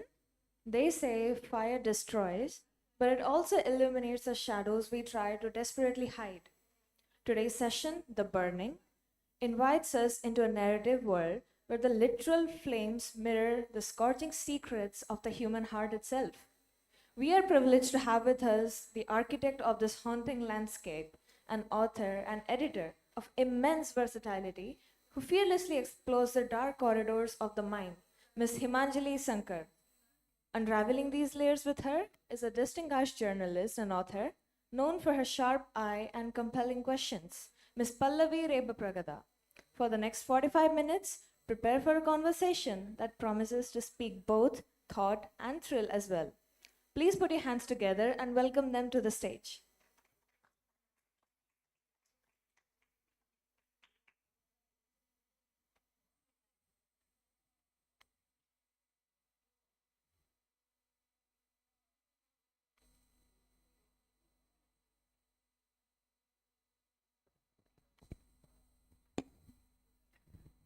So, dear Himanjali, welcome to Odisha. Welcome to the KLF. Is it your first time at the KLF? Yes, it is. Wonderful. Yeah. This conversation is very special for me because Himanjali also happens to be my editor and she has worked on my book on Nandini Satpathy as well. So this is the most enduring conversation done until now with an editor that I've worked with. So you've come out with a book and it's a brilliant book. Now, when we look at editing, editors are very behind the scenes people, very much in touch with the market, very much in touch with the reality of publishing, very much in touch with the practical realities of an industry. At the same time, they work and handle an author's mind, they handle an author's whims, they're dealing with very strange beasts, because authors are very strange, crazy beasts. So what I want to understand from you is juggling that role as an editor and becoming an author and embracing a creative process yourself. How easy is it? How difficult is it? And how much of your bias as an editor comes into your life as a writer? Yeah, very happy to be here and talking to Pallavi especially. And of course, that's a very important question for me at this point in my career when I am sort of on the other side and writing. While I've been an editor for most of my life, I mean, most of my career. But of course, I have written earlier. My children's books were written uh, when I was in my earlier stages of my career. But I have to say, coming to writing when I've had a long stint as an editor is a very different experience, like exactly what you said. Because now I know the pitfalls of writing too. I know the pitfall. I'm on the other side. I know what we say to soothe a writer. I know how one tries to comfort a writer. Sometimes not very honest kind of things you say. So as a writer, I'm very skeptical when I speak to my editor because I know some of the things that are said just to comfort the editor. I know the market. I know how bad the market for fiction is, especially. I mean, I know how, I mean, you tend to become a little jaded after so many years in any industry, I guess, and publishing too. So to suddenly, so I have to say, I came with eyes. I mean, when I'm writing a book, my eyes are open. I know exactly what to expect. It does help that I was a children's writer earlier, and that was a very different experience. But right now, after, I mean, 15, 20 years, this book has been again, a different experience for me as a writer because I'm at a certain stage in my editorial career. And when I'm editing, it's very, I found it harder to write this time because I think my editorial eye is much stronger now. So my tendency, each time I would go back to the manuscript, I would find so many problems. I had to write and rewrite. I would be embarrassed. Like, how could I be? I mean, if one of my writers submitted this, would I like it? I would think like, no. I mean, this is just not cutting the mark. So I tended to, I kept going back, finding a, and it's very difficult to be satisfied. So there's a point at which, of course, I handed it over to my editor, and then I trust her judgment, and I waited for her feedback. And so this book also has been through many rounds of editing, and yeah, I suppose by the end of it, one is sort of satisfied, but yeah, my writer's hat and editorial hat, they do come together at some point, but they're also very different. And that's I don't know if it's about being easy or difficult, but it is interesting. It's a strange sort of place that I occupy, I feel sometimes. It is like a doctor becoming a patient, and doctors are very difficult patients to deal with because they know exactly what the process is, and there's so many thoughts in their heads. So this book was primarily written during COVID, and you also explored a pandemic of fire, within the book. So how did COVID cross this border between reality and fiction, and how did what were your thoughts during the pandemic? There's a feeling of, pandemic has left all of us with so many thoughts, restlessness and helplessness, and, with this, you don't see the light at the end of the tunnel. And there is so much of, emotional turmoil that families went through, along with economic and psychological toll of what the world went through in those years. So how much of that did you take away from reality and put into, was giving you catharsis during the pandemic, putting this together? So just take us through that journey. Yeah. Actually, this book is a bit of a, what should I say, a pandemic baby, so to say. And, but I didn't want to use the word pandemic or COVID, which is not there, or virus or any of that in the book. So those are not there, but the fact, and also it was a conscious choice to not use those words because even my editor felt that it's too soon. We are still, for some, like the plague, to give rise to literature, it takes a bit of distance and time to produce a sort of, you look back on an event. For a book to, of course, daily news is different, but for a book to come out, you need an event to settle down in yourself and to sort of process it before you write, is the sense. So I'll tell you how this book is but it still is a product of the pandemic, because I would never have written it if it wasn't for the pandemic and that time that suddenly freed itself up in everyone's lives. And also, I also have always wanted to do a retelling.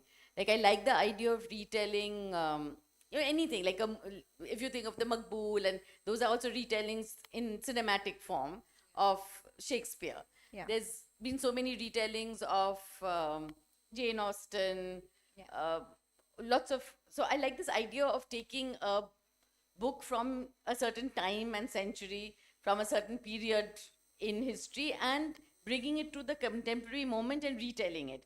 So this book, so it started like that. It started, so during the pandemic, my daughter had actually left this collection of Edgar Allan Poe, who I was going to come to that. Okay. Because of Gothic, but go on. Yeah. Go on. So he is like, I mean, Gothic horror, I think one of the main authors who come to mind. So she had left this book, and I had read House of Usher like in college or school even, like many years back.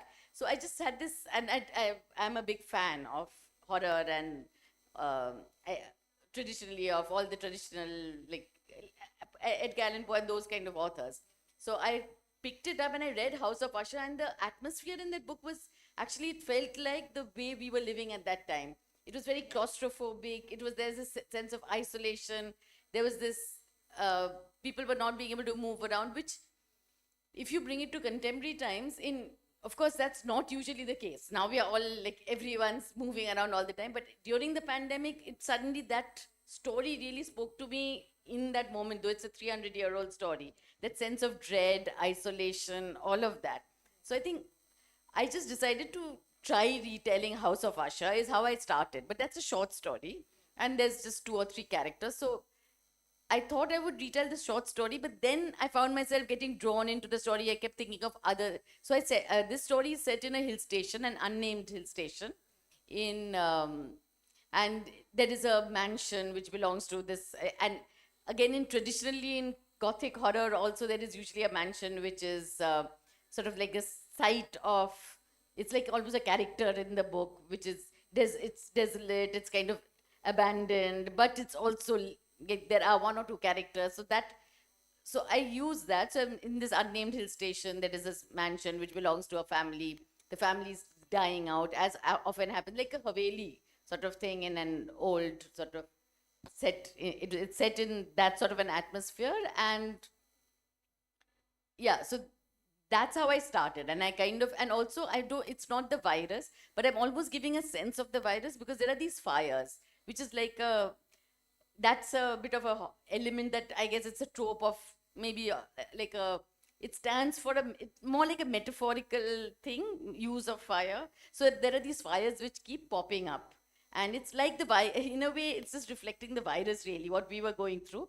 But so when people are staying indoors because they don't know how to deal with these fires, because you can get drawn into it. So there is a definite parallel with the virus, but it's different also. Yeah. So, one of the things I always wonder is, when it comes to horror, or when it comes to a genre that is Gothic, it seems like it's easier to write out a Gothic story when it's set in, say, 1902, or before so much tech came into the world, and before the world looks like what it looks like today. Many years ago, I was attempting to write a murder mystery, and it was called Sir, Will You Help Me Die? It was about this man who was trying to die, and I spoke to some publishers also. I was very excited about it. But I was finding it very difficult to put it together, because I had to involve a lot of technology, a lot of the way people think today. And it was not like, so I come from that era where a detective is like Sherlock Holmes. So it was very difficult for me to understand the Benedict Cumberbatch, the Sherlock Holmes with him in it. So it was extremely difficult to bring a genre where, see, Edgar Allan Poe was also so many years ago, like a century ago. 300 years.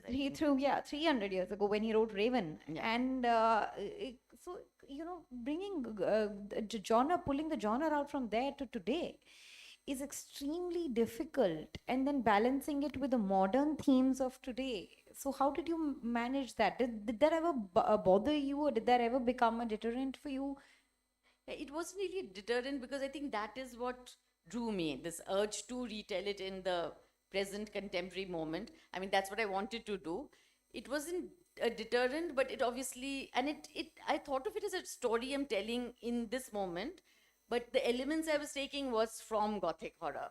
So it was not hard to do, but yeah, the themes that the book has, whether it's motherhood, uh, adultery, I mean, all of We'll also get to the very interesting themes that you've explored, but the balancing the past and the yeah. sort So of just modernizing the characters, so to say, just placing them in contemporary society. It's young people. I mean, it's people. The characters are mostly in their 30s, so obviously there are certain necessities of. Yeah. All right. So, coming to the themes, since you already touched upon the themes, now these are very modern themes and very risky themes also to explore, because there's a lot of analysis that goes into any writing of these themes, whether it's adultery, whether it's mother's guilt for that matter. So many people talk about mother's guilt, and it comes out so beautifully when you're writing about it.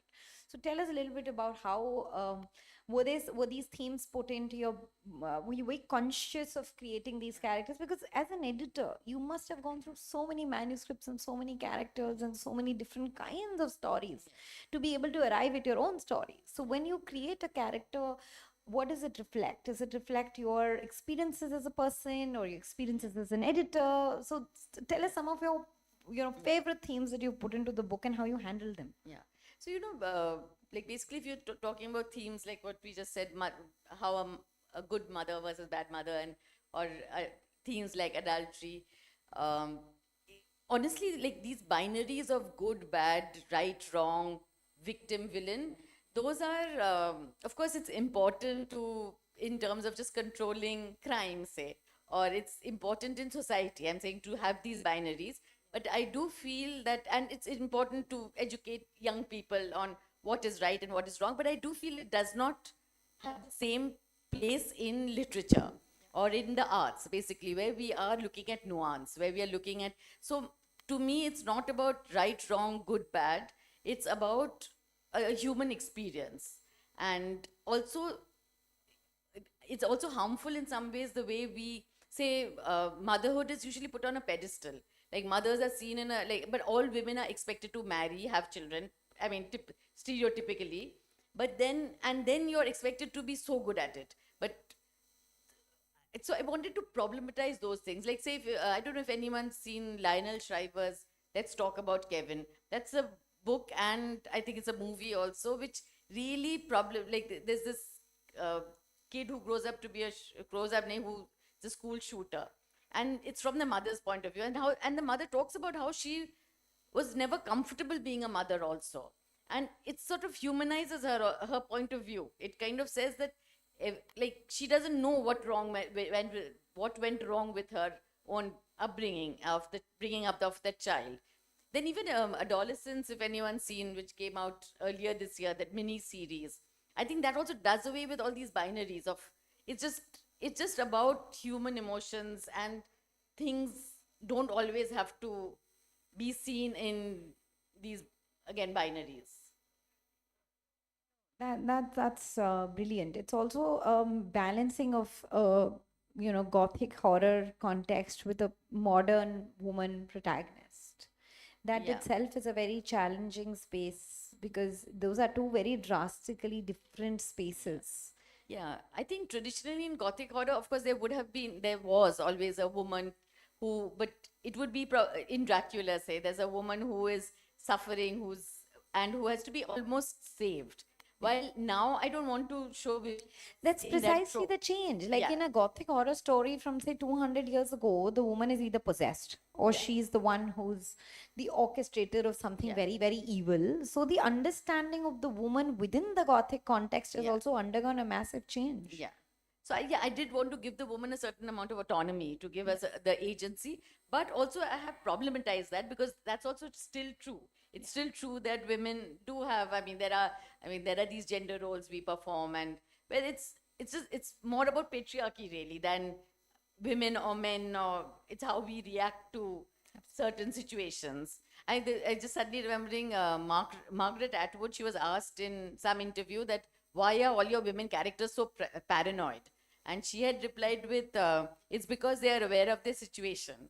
So it's basically saying that there are the way patriarchy is constructed, the way we react to things it's unfortunately that's how, and I'm not even saying that it's that women are more unfortunate or men are more unfortunate, but I think patriarchy is constructed in a certain way that causes all these problems. So yeah. Is there any favorite part of the burnings that you feel people should read? I know the whole book must be so dear to you, but is there any favorite part of your book which you feel Actually, is the book has 3 points of view. So there's a there's a woman in the like a woman in the attic sort of a situation where there's a woman with Alzheimer's, and she's so that's a very long question that I had on Alzheimer's, but we're running short on time. But do you want to elaborate on that maybe? yeah. So this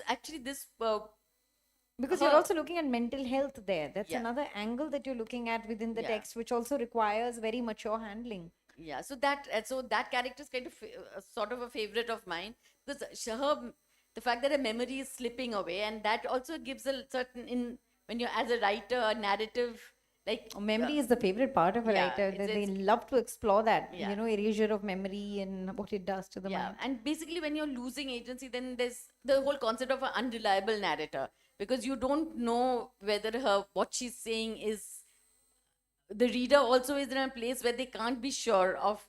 So there are different points of view in the book which are playing against each other, so to say. It's like any situation really where you and I are also talking. When I'm saying something, you might be receiving it in a way that I don't intend you to. So in a story, the whole idea of having different points of view is to show how different people's thoughts and ideas can play against each other. And I think that creates an interesting narrative tension.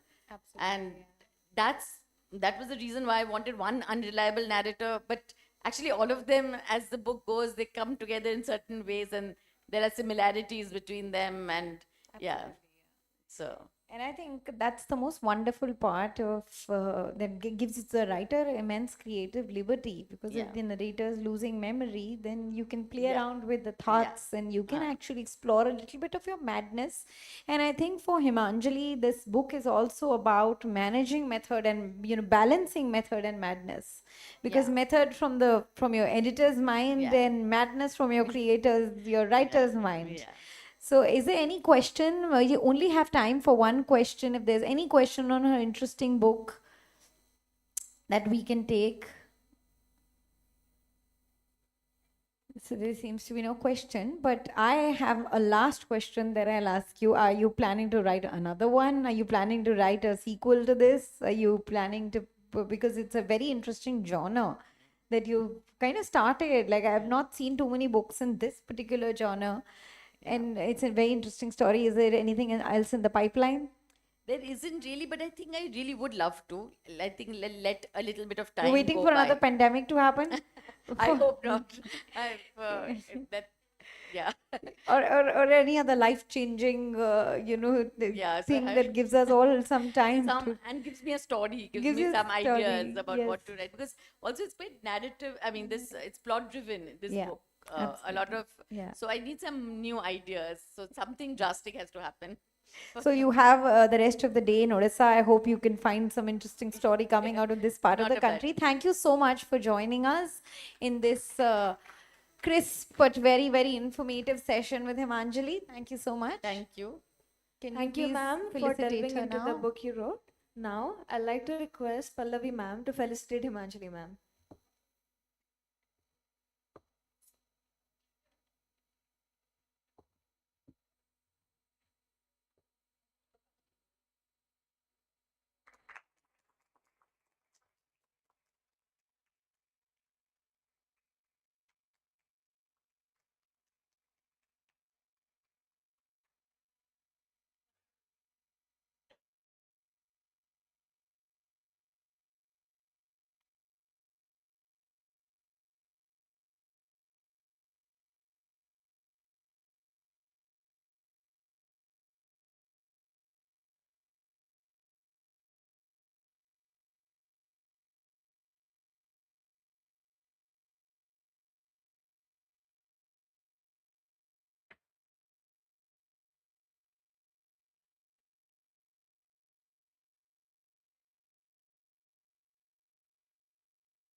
नारी जाया जननी भगिनी से आदिशक्ति से जोगमाया से सर्वं सहा धरित्री से संहारिणी रणचंडी मध्य। तेणु जेतेबेले समाज शिक्षार कथा आसे सेतेबेले नारी शिक्षार भूमिका बहुत गुरुत्वपूर्ण होता है। आउ साहित्य जेतेबेले कथा आसे सेतेबेले गोटे नारीर साहित्य रचना मध्य एक सुंदर रास्ता निर्माण करिथाए ए समाज पई। सेटा हमर सदा सर्वदा एक आशा आकांक्षा रही आसीछि। तेणु आज सत्र ओडिया साहित्य रे नारीर स्वर, ओडिया साहित्य रे नारीर संघर्ष और तार सफलता को समस्त को स्वागत जनाऊछि। मु स्मृति सुधा साहू एही सत्र को आगे नेबा पई मु श्रीमती हिरणमयी मिश्र, श्रीमती मौसुमी दास, श्रीमती श्वेतपद्मा पाढ़ी, श्रीमती स्वागतिका स्वाई को एका साथी मंच उपर को आमंत्रित करुछि। समस्ते जोरदार करताली सहित आमर अतिथिगण को मंच उपर को जीवा पई उत्साह प्रदान करबा हेबे।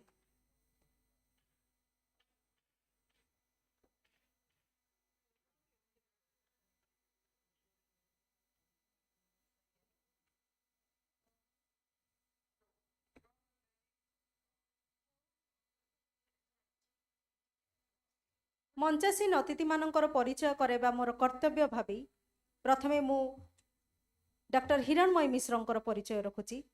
किन्नरीर काव्य वासनायित राति, रातिर साथी भली अनेक सुंदर गल्प संकलन कविता भेटी देथिबा सुंदर व्यक्ति और व्यक्तित्व होउछन्ति आपण। आपणको आज आम गहणरे पाई आमे बहुत कृतार्थ अनुभव करूछु। तापरे प्रतिभावान गाल्पिका सामाजिकता और प्रासंगिकता को नहीं रचना करुथुवा सुंदर व्यक्तित्व होउछन्ति श्रीमती मौसुमी दास। निजर लेखा माध्यम से ओडिशार जनमन हरण करिबारे सिद्ध हस्त। आमे मैडम को आज आम गहणरे पाई निजको बहुत गौरवान्वित अनुभव करुछु। परे परे श्रीमती श्वेतपद्मा पाढ़ींकर मो परिचय रखुची। जणे प्रसिद्ध युवगाल्पिका तथा औपन्यासिका भावे आपण ख्यात। आपण को पाई आमे कृतार्थ। चरित्रर मनस्तत्व को तिर्जक और गभीर भावे पर्यवेक्षण करी ताकू शब्द देउथुवा नारी होउछन्ति श्रीमती स्वागतिका स्वाई। तेणु आपणकर उपस्थिति आज आमको बहुत प्रीत करिछि। वर्तमान सत्र को आगे नेबा पई मो मंचासीन अतिथिगण को अनुरोध करुछि। धन्यवाद। आमर आजिर जो विषय रही ओडिया साहित्य रे नारी स्वर तार संघर्ष से संपर्क में आम आलोचना करवा। आम सहित जो मैंने पैनलिस्ट अच्छा विषय तो कहले आमे आउ सेठी को जीवानी आमे सीधा सड़क प्रश्न को जीवा। आम सहित आहरी 2 जन को पैनलिस्ट जे थिबा कथा से माने नाहंती से जाओ आमे 4 जन को भितर कथा हवा। ओडिया साहित्य रे नारी स्वर बहुत पुराणा कह गले रेबा राय आरंभ करी कुंतला कुमारी ठारू से माने बहुत शाणित स्वर देइछंती ओडिया कथा साहित्य रे। और तांको समय रे से माने निजर कथा को निजर स्वर को बड़ मुक्त भाव में रखिबारे सिद्धहस्त होइछंती। किंतु आज से संपर्क में आम आलोचना करबा। तेबे ये जो ओडिया कथा साहित्य रे नारीर स्वर यही संपर्क में आम पैनलिस्ट माने आम सहित जो माने अछंती आज आलोचना रे से माने कौन अनुभव करूछंती कौन तांकर मत टिके पचारिया चाहिए। प्रथमे डॉक्टर हिरणमयी मिश्र आपण को पचारुची जे ओडिया साहित्य रे नारीर स्वर आपण आको केमती देखंती। समस्त को नमस्कार। जमती स्वागतिका कहले जे ओडिया साहित्य रे रेबा राय ठारू आरंभ करी बा जदि कवितार कथा देखिबा विद्युत प्रभांग कथा देखिबा किंबा बहुत कवि ओडिया साहित्य रे कवि एवं लेखिका माने गल्प जो कथाकार माने महिला कथाकार बा नारी कथाकार माने बहुत दिन से पदपात स्पष्ट करिसेंती। किंतु समय बदलिबा सहित जेमती कि जेतेबेले रेबा राय बा कुंतला कुमारी लेखुतिले बा विद्युत प्रभा लेखुतिले सेतेबेले समाज रे जेते संकुचित मनोभाव थिला, जेते संकीर्णता थिला, स्त्री लोक मानक पई जेते सीमाबद्धता थिला, समय बदलिबा सहित से सबरे परिवर्तन आसीची एवं स्त्री लोक माने निजे निजे शिक्षित होइचंती, निजर चॉइस को एक्सरसाइज करिवार स्वाधीनता हाथ को नबा पई लढई करिसंती। एबे आमे जो ओडिया साहित्य रे एते वर्ष बीतीगला प्राय जदि पाखापाखि 100 वर्ष बोली कहबा से 100 वर्ष बीतीगला आम जो ओडिया साहित्य आज जो नारी मैंने लेखालेखि करुँच आम जदि से लेखा को देखा ताहले से संघर्षर स्वर ही आमको देखा एबे भी संपूर्ण भाव में आम मुक्त है ना एबे भी संपूर्ण भाव में जदि आप जने साधारण लेखुवा पुरुषर लेखा एवं जने बहुत भल लेखुवा नारीर लेखा को कंपेयर करेंगे एबे भी आप जानीपर जे किछि किछि कथारे से शरीर कथा हो संपर्कर कथा हो किछि किछि कथारे नारी एबे भी संपूर्ण भाव में मुक्त नुहे से जो गोटे उत्तरण दिग को संघर्ष चली आज ओडिया साहित्य नारीर से संघर्षर चालू रही एवं मु आशा करी जे ए जो संघर्ष किछि जो माने नियमित भाव लेखुंट जो माने अधिक सुजोग पाउछन्ति सेमानकर स्वर अधिक शाणित होची एवं जो माने आउ टिके जेमती एबे जे करूथिले हमर एठी संयोजना करूथिले से कहले कि नारी सर्वंसहा ये जो नारी सर्वंसहा ये जो कुहा जाइछि ये जो बारंबार कौन कहबी समाज रे जो सामाजिकतार कथा कही कही स्त्री लोक मानन को सर्वंसहा करिवार जो मसुदा चलीछि ता एबे भी देखा जाए किछि किछि अंशरे एवं तार परिणाम स्वरूप बहुत जन पढ़ा पढ़ी करिथिले भी समस्ते जो पितृसत्तार प्रभाव रे मुक्त हेई नांती एवं जेहेतु नारी मुख्यतः ता जीवन रो अनेक अंश संपर्क और परिवार को नहीं बंचु थाए सेति से पितृसत्तार विरोध रे जीवा पाई एबे भी अनेक जन साहस करंती नहीं किंतु जो माने साहस करूचंती ता भितरु बाहरुचंती सेमानकर स्वर एबे ओडिया साहित्य रे स्पष्ट भाबे देखा जाउची एवं ओडिया साहित्य रे नारीर स्वर बोली कहिले मु भाबे जे आज प्राय आमे समकक्ष हेई गति करिछि प्राय समांतराल भाबरे गति करूचे आज्ञा गोटे मोबाइल रे किछि गोटे सुबुची टिके प्लीज साइलेंस रखिबे कि गोटे मोबाइल रे कि गोटे कि सुनुचंती बोधे वीडियो बहुत जोरे साउंड होची टिके साइलेंट रखिबे एनीवे आमे फेरिबा आलोचना को श्वेत पद्मा अछंती से नुआ नुआ आसुचंती साहित्य को ए जो नारीर स्वर जेमती डॉक्टर हिरणमयी मिश्र कहिले जे आमको गोटे मसुदा चलीची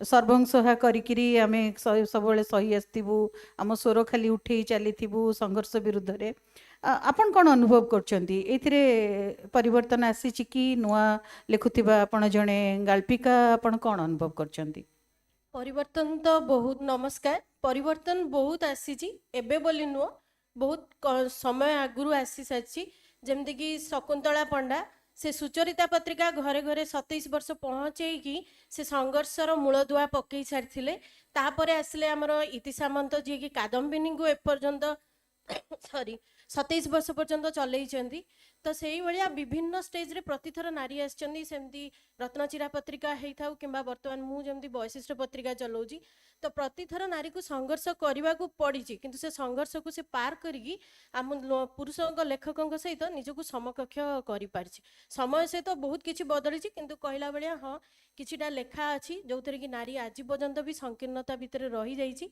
तो से आमको बाहर आहरी तथापि समय लगी आज्ञा मौसुमी दास को गोटे प्रश्न पचारि जे ये जो नारी स्वर कथा आम जिते कथा हो आमको सब से गोटे कथा बारंबार शुणा को मिले जे नारी सब बेले ता कथारे संघर्षर कथा दुखर कथा तार जतना जातना जंत्रणार कथा कही या भिन्न मोर कहबार कथा जे आमे कौन सब बेले यही कथा कही चली आम स्वर रे एगुड़ाक कहूथुबा बारंबार बारंबार कहूथुबा नमस्कार प्रथमे मु कहबी नारी स्वर जो वर्तमान आज विषय जो नारी स्वर माने कौन नारी केवल निजर कथा कहबा ता स्वर ना नारी को नहीं कि पुरुष लोक भी लिखुथिबो जो ता विषय रे कहूथिबो सेटा होची नारी स्वर मु भाबे दी प्रकार भी अर्थ हो परिबो केवल नारी जने जदि निज कथा कहूची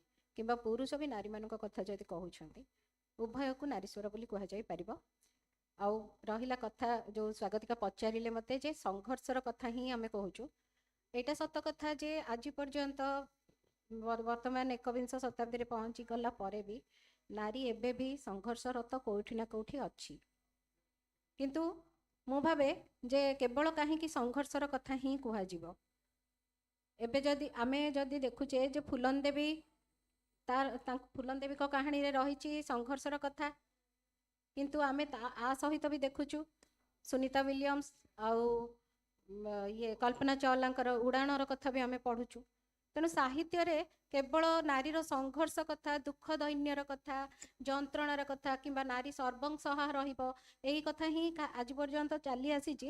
ବର୍ତ୍ତମାନ ବି ସମୟ ଆସିଛି ଆମେ ସେ ସବୁରୁ ବାହାରକୁ ବି ଆସିପାରିବା।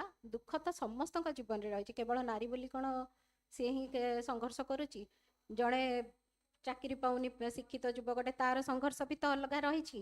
ସମସ୍ତଙ୍କର ଜୀବନର ନିଜ ନିଜର ସଂଘର୍ଷ ରହିଛି, କିନ୍ତୁ ଯେତେବେଳେ ନାରୀର ସ୍ୱର ବୋଲି କୁହା ହେଉଛି ଆଉ ସେଇଠି ତାର ସଂଘର୍ଷର କଥାଟା ହିଁ ଆସିବ, ସଂଘର୍ଷରେ ହିଁ କେବଳ ସରିଯିବ, ସେଇଟା ମୁଁ କାହିଁକି ଉଚିତ ଭାବୁନି।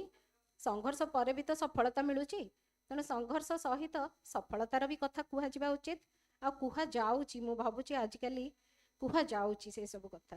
ଜଣେ ଲେଖିକା ଭାବରେ ଆପଣ ଏଇ ପ୍ରକାର କିଛି ସଂଘର୍ଷର ସମ୍ମୁଖୀନ ହେଇଛନ୍ତି କି? କିଛି ସାମାଜିକ ପ୍ରତିବନ୍ଧକ ବା ବ୍ୟକ୍ତିଗତ ପ୍ରତିବନ୍ଧକର ସମ୍ମୁଖୀନ ହେଇଛନ୍ତି କି? ଜଣେ ଲେଖକ ହଉ କି ଲେଖିକା ହଉ, ସାମାଜିକ ଆଉ ମାନସିକ ପ୍ରତିବନ୍ଧକ ଯୋଉ ତା ପାଇଁ ଆସିବ, ସେଇଟା କାହିଁକି ଆସିବ? ଯଦି ସିଏ ତାର କ'ଣ ଲେଖିବ ତା ବକ୍ତବ୍ୟ ସହିତ ସିଏ ଯଦି ସ୍ପଷ୍ଟ ଅଛି, ତାହେଲେ ସିଏ ପ୍ରତିବନ୍ଧକକୁ କାହିଁକି ମାନିବ? ଜଣେ ଯଦି ସ୍ୱାଧୀନ ଭାବରେ ନିଜର ମତ ବ୍ୟକ୍ତ କରିପାରୁନି, ତାହେଲେ ସେ ଲେଖାରେ କେତେ ଗୁରୁତ୍ୱ ରହିବ ଯେ ତାକୁ ସମାଜ ଗ୍ରହଣ କରିବ? ମୁଁ ଭାବେ ଯେ ମାନେ ମୁଁ ଗୋଟେ କଥା ପଢ଼ିଥିଲି ଏବେ 2 ଦିନ ତଳେ ସମାଜରେ, ସିମୋନ ଡି ବିଭିଓଙ୍କର ଗୋଟେ ଉକ୍ତିଟେ ସେଠି ଦିଆଯାଇଥିଲା ଯେ ସେଠିକି ସେ କହିଛନ୍ତି ଯେ ପ୍ରଥମେ ନାରୀର ଡେଣା କାଟି ଦିଆଯାଏ, ତାପରେ ତାକୁ କୁହାଯାଏ ଯେ ଆକୁ ଉଡ଼ି ଆସୁନି। ତ ମୁଁ ଭାବେ କାହିଁକି ଆମେ ସେଇ ଯେଉଁ ନାରୀର ଡେଣାଟା କାଟିଦେବା ପର୍ଯ୍ୟନ୍ତ ବର୍ତ୍ତମାନର ଶିକ୍ଷିତ ମାନେ ଉଚ୍ଚ ଶିକ୍ଷିତ ନାରୀ କାହିଁକି ଡେଣା କାଟିବା ପର୍ଯ୍ୟନ୍ତ ଅପେକ୍ଷା କରିବ? କାହିଁକି? ଆଉ ପ୍ରତିବନ୍ଧକକୁ ସାମ୍ନା କରିକି, ପ୍ରତିବନ୍ଧକ ହର୍ଡଲ୍ସ ଆସିବ, ତ ଚ୍ୟାଲେଞ୍ଜ ଆସିବ, ଚ୍ୟାଲେଞ୍ଜକୁ ଗ୍ରହଣ କରି ଗୋଟେ ନାରୀ ସାଧାରଣ ଭାବରେ ଆମେ ଯଦି ନାରୀକୁ ଗୋଟେ ଗୃହିଣୀ ଭାବେ ଦେଖୁଛୁ, ସେ ତ ବିଭିନ୍ନ ପ୍ରକାର ହର୍ଡଲ୍ସକୁ ପ୍ରତିଦିନ ସାମ୍ନା କରୁଛି, ପୁଣି ସକ୍ସେସଫୁଲ ହେଇକି ଆସୁଛି, ନିଜ ଛୁଆମାନଙ୍କୁ ମଣିଷ କରୁଛି। ସବୁ କେବଳ ଲେଖାରେ ବୋଲି ନୁହଁ, ଯେକୌଣସି ଫିଲ୍ଡରେ ଆମେ ଏବେ ଦେଖିଲେ ବିଶ୍ୱକପ୍ରେ ମହିଳାମାନେ ଜିତିକି ଆସିଲେ, ବିଶ୍ୱକପ୍ ଆଣିକି ଆସିଲେ, କିମ୍ବା ଯେକୌଣସି ଆଚିଭମେଣ୍ଟରେ ନାରୀମାନଙ୍କର ବର୍ତ୍ତମାନ ଯେଉଁ ଯୋଗଦାନ ରହୁଛି ଆଉ ସଫଳତା ରହୁଛି, ସେଗୁଡ଼ାକ ସବୁ କ'ଣ ଗୋଟେ ଦିନରେ ତ ଆସିନି ନା? ବିଭିନ୍ନ ଦିନ ମାନେ ବହୁତ ଯୁଗରୁ ଆରମ୍ଭ କରିକି ସଂଘର୍ଷ ହେଇ ଆସିଛି, ଆଉ ତାପରେ ସେମାନଙ୍କର ଭିତରେ ନିଜର ଆତ୍ମବିଶ୍ୱାସ ଆସିଛି, ଆଉ ନାରୀମାନେ ବର୍ତ୍ତମାନ ସଫଳତାକୁ ବି ଚୁମିବାକୁ ଆରମ୍ଭ କଲେଣି। ନାଇଁ, ସେଇଟା ମୁଁ ବୁଝିଲି। ମୁଁ ଆପଣଙ୍କୁ ବ୍ୟକ୍ତିଗତ ଭାବରେ ପ୍ରଶ୍ନ କରିଥିଲି। ବ୍ୟକ୍ତିଗତ ଭାବରେ ମୋର ମୁଁ କହିବି, ମୋ ନିଜ କଥା ଯଦି କହିବି, ତାହେଲେ ମୋର କୌଣସି ବାହାରୁ ସାମାଜିକ ପ୍ରତିବନ୍ଧକ ସେତେ ବେଶୀ ଆସିନି। ମୁଁ ଯେହେତୁ ଗୋଟେ ସରକାରୀ ଚାକିରିରେ ଅଛି, ମୋ ଭିତରେ ଯେଉଁ ପ୍ରତିବାଦର ସ୍ୱର ଗୁଡ଼ାକ ରହିଛି, ମୁଁ ବାଧ୍ୟ ହେଉଯାଉଛି କିଛିଟା ଆଣ୍ଟି ଏଷ୍ଟାବ୍ଲିଶମେଣ୍ଟ ଲେଖା ଲେଖିବାକୁ ଚାହିଁକି ବି ମୁଁ ଲେଖିପାରୁନି। ସେଇଭଳିଆ କଥା ମୋ ଭିତରେ ବି କିଛି ଆସୁଛି।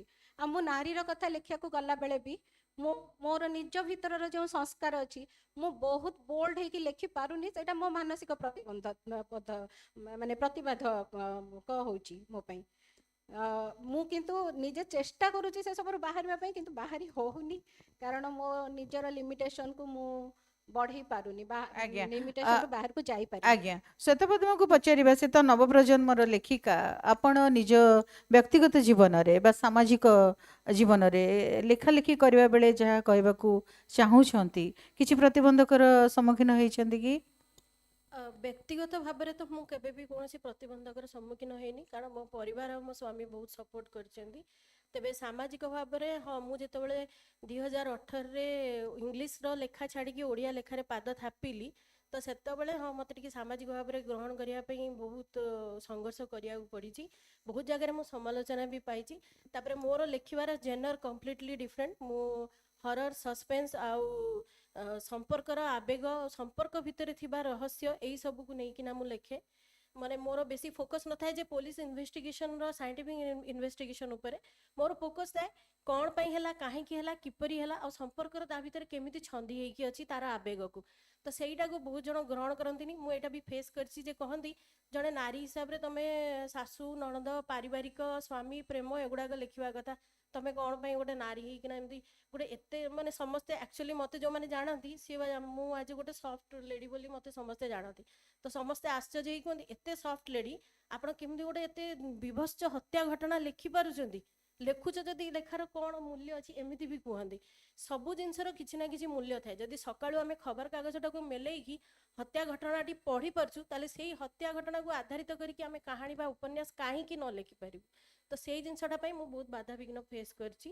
ବର୍ତ୍ତମାନ କିନ୍ତୁ ଏଇଟା ଆପଣ କମିଗଲା। ତା ଦେହରୁ ଉପରକୁ ଉଠି ପାରିଛନ୍ତି। ଆଜ୍ଞା। ଏଇଟା ଗୋଟେ ଖୁବ ସୁନ୍ଦର କଥା ଯେ ଯେମିତି ମୌସୁମୀ ଦାସ କହିଲେ ଯେ ସିଏ କିଛି ପ୍ରତିବନ୍ଧକ ଭିତରେ ଅଛନ୍ତି, ତାଙ୍କ ସାମ୍ନାରେ ଶ୍ୱେତପଦ୍ମ ପାଢ଼ୀ କହିପାରିଲେ ଯେ ଆମେ ସେ ନିଜେ ବ୍ୟକ୍ତିଗତ ଭାବରେ ସେଥିରୁ ଉପରକୁ ଉଠି ଆସିପାରିଛନ୍ତି। ଡକ୍ଟର ମିଶ୍ର, ଆପଣଙ୍କୁ ଗୋଟେ ପ୍ରଶ୍ନ ପଚାରିବି। ଗୋଟେ କଥା ଯେ ନାରୀ ସ୍ୱର ଏଇଟା ଗୋଟେ ସ୍ପେଶିଆଲ କ୍ଲାସ୍ ଭାବରେ ନିଆଯାଉଛି, ଏଥିରେ ଆପଣଙ୍କର କ'ଣ ମତ? ଯେମିତି ସାହିତ୍ୟ ମୁଁ ମାନେ ଆପଣ ଯେଉଁ ପ୍ରଶ୍ନ ପଚାରିଲେ ତାର ଉତ୍ତର ହୁଏତ ଭିନ୍ନ ହେଇପାରେ, କିନ୍ତୁ ଆପଣ ଯେମିତି ଦେଖୁଛନ୍ତି ଯେ ଆମର ସାହିତ୍ୟରେ ଗୋଟେ କମ୍ପାର୍ଟମେଣ୍ଟାଲାଇଜେସନ୍ କରାହେଉଛି, ଫେମିନିଷ୍ଟ ଭଏସ୍ କି Dalit literature, subaltern literature, so mainstream literature maybe. So ଆମେ ଯେଉଁ ଏଇ କମ୍ପାର୍ଟମେଣ୍ଟାଲାଇଜେସନ୍ କରୁଛେ ତାର ଗୋଟେ ମୁଖ୍ୟ କାରଣ ହେଉଛି ଯେ ସେମାନେ ଗୋଟେ ଗୋଷ୍ଠୀ ଗୋଟେ ନିର୍ଦ୍ଦିଷ୍ଟ ତତ୍ତ୍ୱ ଉପରେ ଫୋକସ୍ କରିକି ତା ଉପରେ ଲେଖୁଛନ୍ତି। ଯେମିତି କହିଲେ କି ମୌସୁମୀ ଯେ ନାରୀ ସ୍ୱର ପୁରୁଷ ଲେଖିଲେ ବି ହେବ, ମୁଁ ସେ କଥାରେ ବିଶ୍ୱାସ କରେ ନା। ନାରୀ ସ୍ୱରଟା ଭିନ୍ନ। ଜଣେ ଲେଖିକା ଯେତେବେଳେ ଲେଖେ, ଗୋଟେ ଆମେ ଏମିତି ଗୋଟେ ବ୍ୟବସ୍ଥା ଭିତରେ ରହୁଛେ, ଏମିତି ଗୋଟେ ଦେଶରେ ବଞ୍ଚୁଛେ ଯେଉଁଠିକି ପ୍ରତି ମୁହୂର୍ତ୍ତରେ ଆମେ ଦେଖୁଛେ କେତେ ପ୍ରକାରର ଅସୁବିଧା ହେଉଛି ସ୍ତ୍ରୀ ଲୋକଙ୍କ ପାଇଁ। ଏବଂ ସାରା ପୃଥିବୀରୁ ଯଦି ଆମେ କଥା ଦେଖିବା, ସମୁଦାୟ ଜମାରୁ 8% ଜମି ଆଉ 13% ଘର ସ୍ତ୍ରୀ ଲୋକର ନାଁରେ।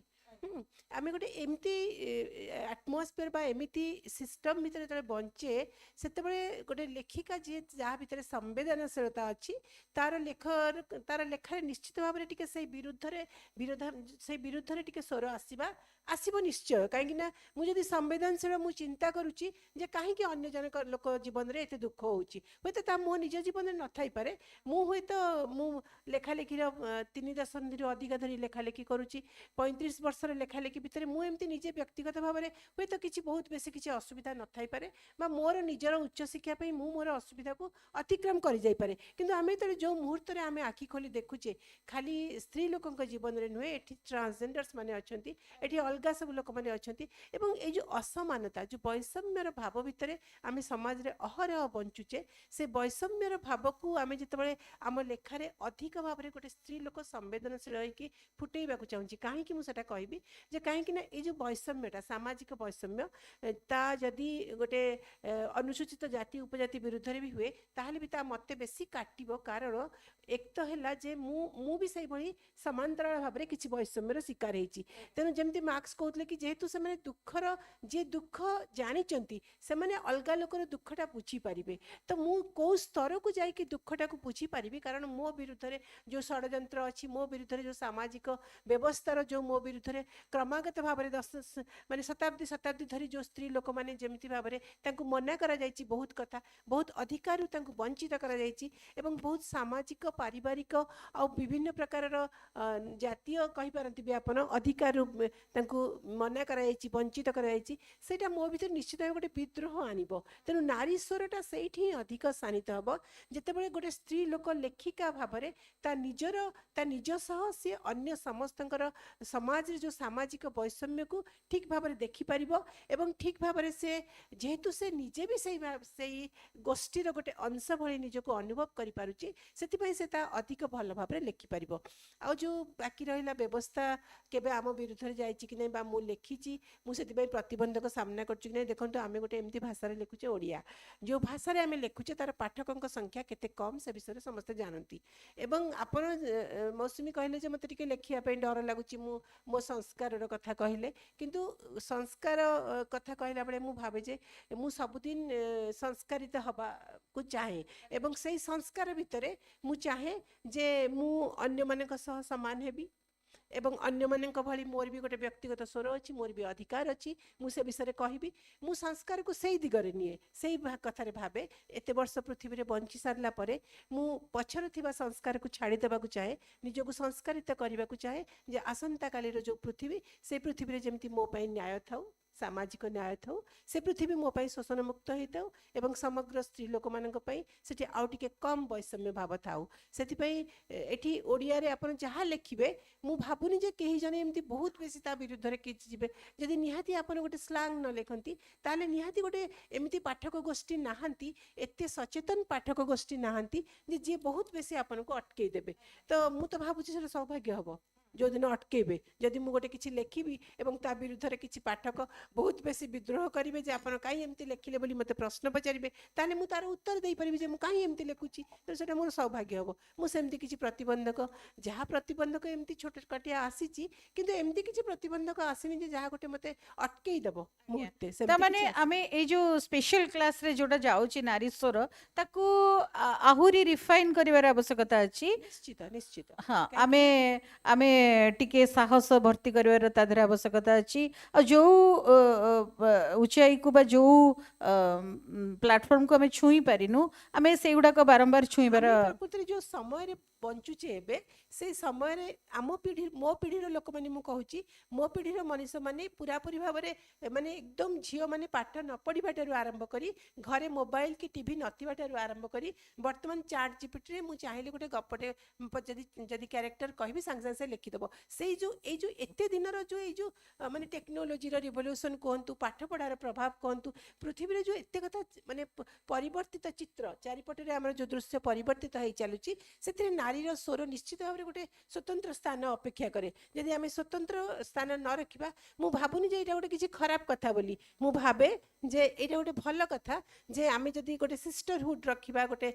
एवं जदि आम कहीं नारीर दृष्टिकोणटा टिके भिन्न हम निश्चित भाव में आम जो आम शरीर जेहेतु माँ हवाई गठित होता है आम माँ हो बा न हो बायोलोजिकली किंतु जेहेतु आमको नेचर रु प्रकृति ही सेमती आमको करि थाए सेति आम भितर श्रद्धा समवेदना कृपा करुणा ए सब टिके अधिक थाए ही थाए कारण ए सब कथा ही गोटे नारी को तार नारीत्व को सफल अलगा करिकिरी देखाए तेणु स्वर भी सही भली भाव निश्चित भाव भिन्न हम आज्ञा मो मौसुमी को गोटे प्रश्न पचारि जे से तो कहले जे से अनेक प्रतिबंधकर सम्मुखीन हुअंती आ टिके चेष्टा करती से बाहर आपण तो बहुत दिन धरी ओडिया साहित्य क्षेत्र में अच्छा जिते आप प्रथम करी लेखुले से पहली दिन आजिर दिन भितर से जो आपणकर नारी स्वर रे कौन परिवर्तन आसी जदि पचार कौन करेंगे हाँ मु प्रथमे जेतेबेले लेखुଥିଲି नारी स्वर बोली मोर सेमती माने डिस्टिंक्टिवली नारी स्वर बोली किछि नथिला मु एबे भी विश्वास करे जे नारी स्वर आ मानववादर स्वर एका तेणु मु जेतेबेले प्रथमे जेतेबेले झियो मानक विषय रे किछि भी लेखिछि सेतेबेले हुए तो मोर कोन भिन्न किछि थिला एबे मु आउ टिके अधिका शाणित होछि तीक्ष्ण होछि मो लेखारे मु सेतिकी स्वाधीन भाव में लिखि पारुची नारीर दुख जंत्रणा हो कि तार सफलतार भी कथा हो मु लिखुची तो वर्तमान मो भीतर यही परिवर्तन मु निजे अनुभव करुची जे प्रथमे जेमिति मु लिखुली गोटे नारी भित्तिक कहानी ताठू एबे मोर नारी भित्तिक कहानी रे निश्चय गोटे आत्मविश्वास रो स्वर आसीची अच्छा श्वेतपद्मा कौन कह तुम्हें तो आमर पूर्व पीढ़ी मान पढ़ी जिते साहित्य को आसल ये पचारे जे तुम्हें बोधे ओडिया भाषा साहित्यर छात्री नुहे नहीं कि तेणु तुम्हें जो आसीछ से तो पढ़ी पूर्व पीढ़ीर आमर नारी लेखिका मान हो बा लेखक मान हो तमें कौन अनुभव करछ जे नारी स्वरटा आजिर दिन रे से दिन ठू टिके अधिक स्वाधीनतर होईची बा अधिक टिके मुक्त होईची ना कौन होईची हाँ एक्चुअली मु इंजीनियरिंग स्टूडेंट थी तेणु सफ्टवेयर जॉब करछि तेणु ओडिया साहित्य किंतु मो पिला दिनु ही पढ़ी तो मो प्रथम जो बहीटा पढ़ी सेटा थिला प्रतिभा रायंकर याज्ञसेनी तो याज्ञसेनी रे से जेतोले द्रौपदी को गोटे बोल्ड नारी भाव में जेतोले देखैछन्ती तांको चरित्रटा को गोटे भिन्न दृष्टिकोण को देकी देखैछन्ती तो मु कहबिन जे सेतबेले डिफरेंस थिला कि एबे बहुत डिफरेंस आसीची किंतु सी जदी सेतबेले साहस करिकि लेखि पारिछन्ती तो हाँ मानुची सेतबेले आमे बहुत जन नारी सेतबेले प्रतिबंधक भितर रही जाउथिले किंतु तांको समय भी लागुथला आसिया को सेही याज्ञसेनी को से केबे माने लेखिथिले मोर इयर मने पड़नी किंतु से ज्ञानपीठ पुरस्कार पाइला को बहुत वर्ष बीती गलानी सेतबेले को सॉरी तो सेमती आउ जने भी अछंती हमर स्नेहलता महांती बोली मैडम थिले से शिशु साहित्यिका थिले से बहुत वर्ष धरिकी भारत स्वाधीनता परठू लिखि आछंती से किंतु सीए जेतले केंद्र साहित्य एकाडेमी पुरस्कार पाइले सेतलकू 2015 मसिया हे सारलाय तो संघर्ष नारी सेतबेले बहुत करिछि वर्तमान जुगरे मानुची ये जो टेक्नोलोजी एते वास्ट डेवलप हो गला सोशल मीडिया एते हमको बहुत राताराती हमको स्टार बनै दउची राइटर मानू तो सेति जो से सुविधाटा जो पाई एबे वर्तमान नारी मानू एतरा संघर्ष करने को पड़ू ना अच्छा आमे साधारणतः देखिचु जो माने आमे लेखुचु लेखिका माने आमे साधारणतः गोटे घटना जहाँ घटीची भारी भयंकर भाव में घटीची सेई कथा गुड़ा को लेखुचु किंतु आमे यार कारण कौन यार मूलटा कौटी से संपर्क रे बोधे टिके एते बेसी जत्न करि पारि नाहु कौन कहबे डॉक्टर मिश्र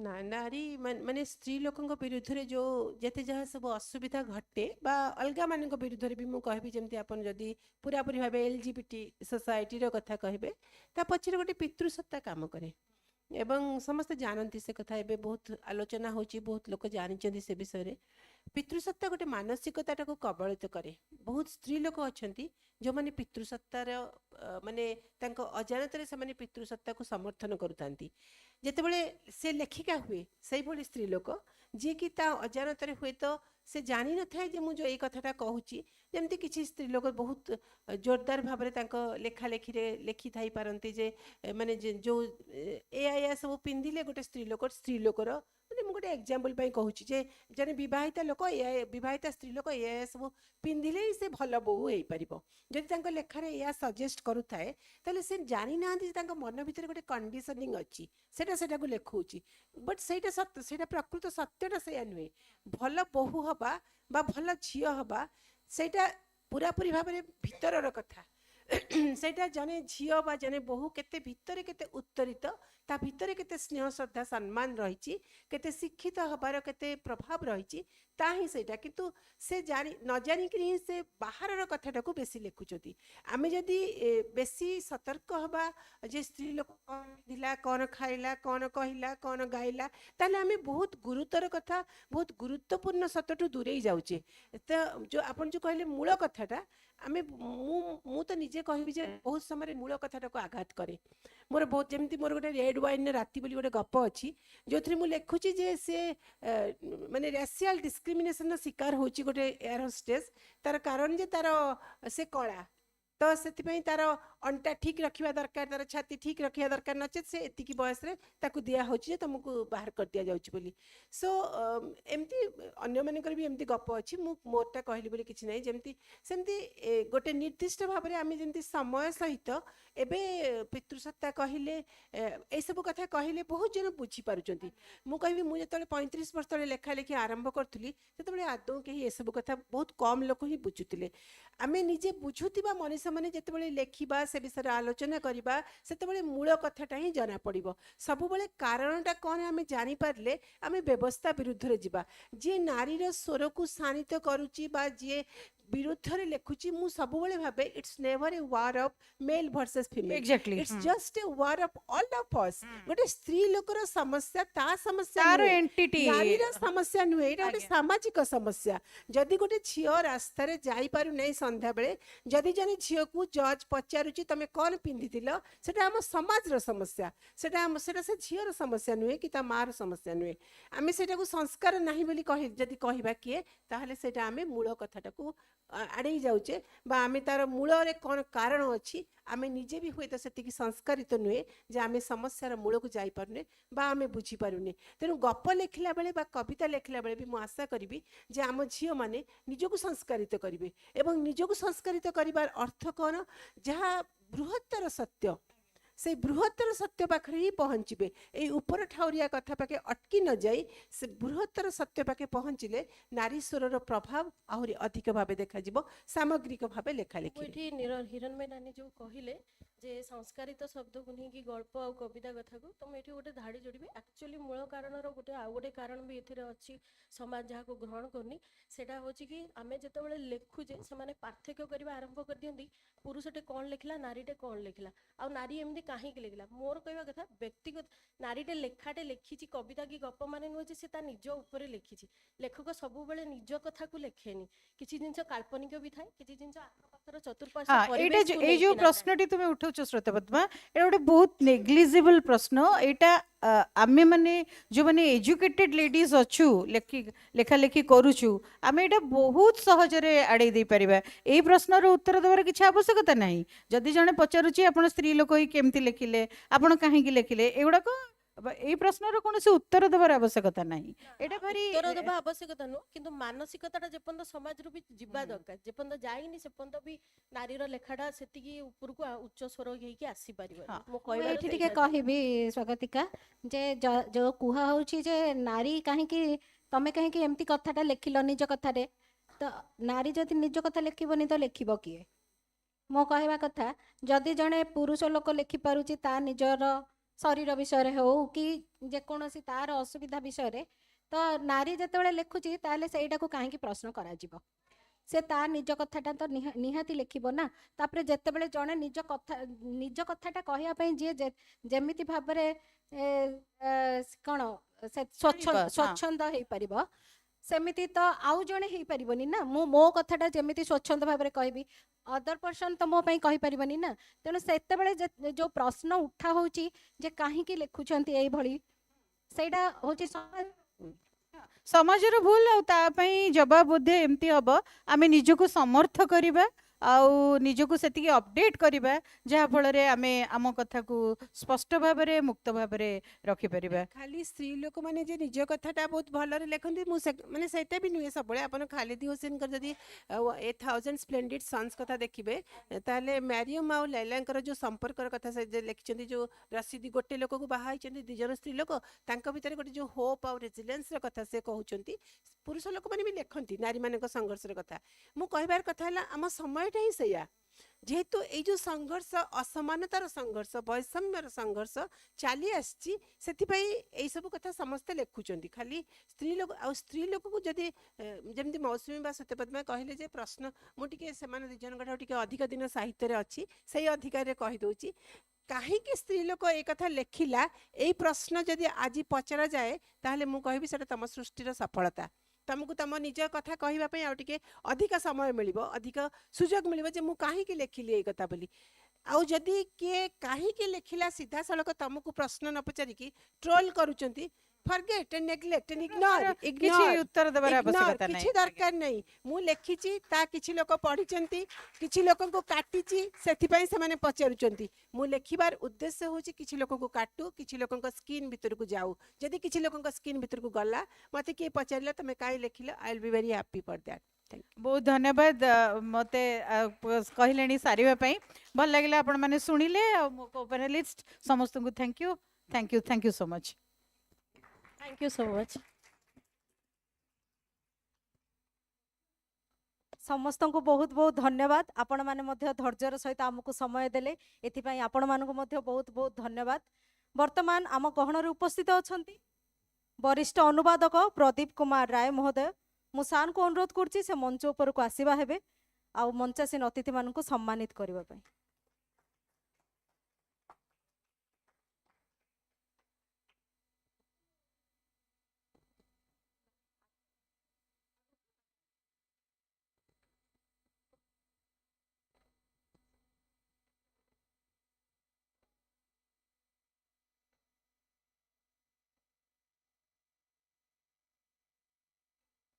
वर्तमान सम्मानित होउछंती लेखिका कवि श्वेतपद्मा पाढ़ी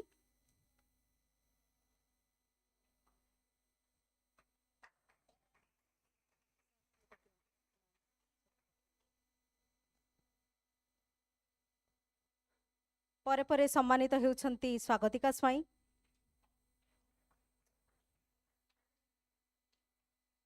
वर्तमान सम्मानित होबाकु जाउछंती श्रीमती मौसुमी दास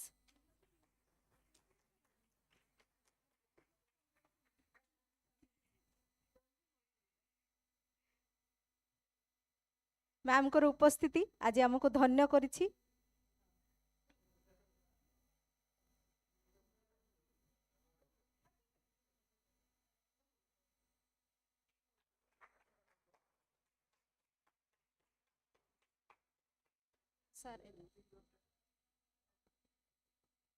आज मैम को उपस्थिति आम समस्त को धन्य करिछि। समस्त को जोरदार करताली दे आपण शुभेच्छा और स्वागत जनातु।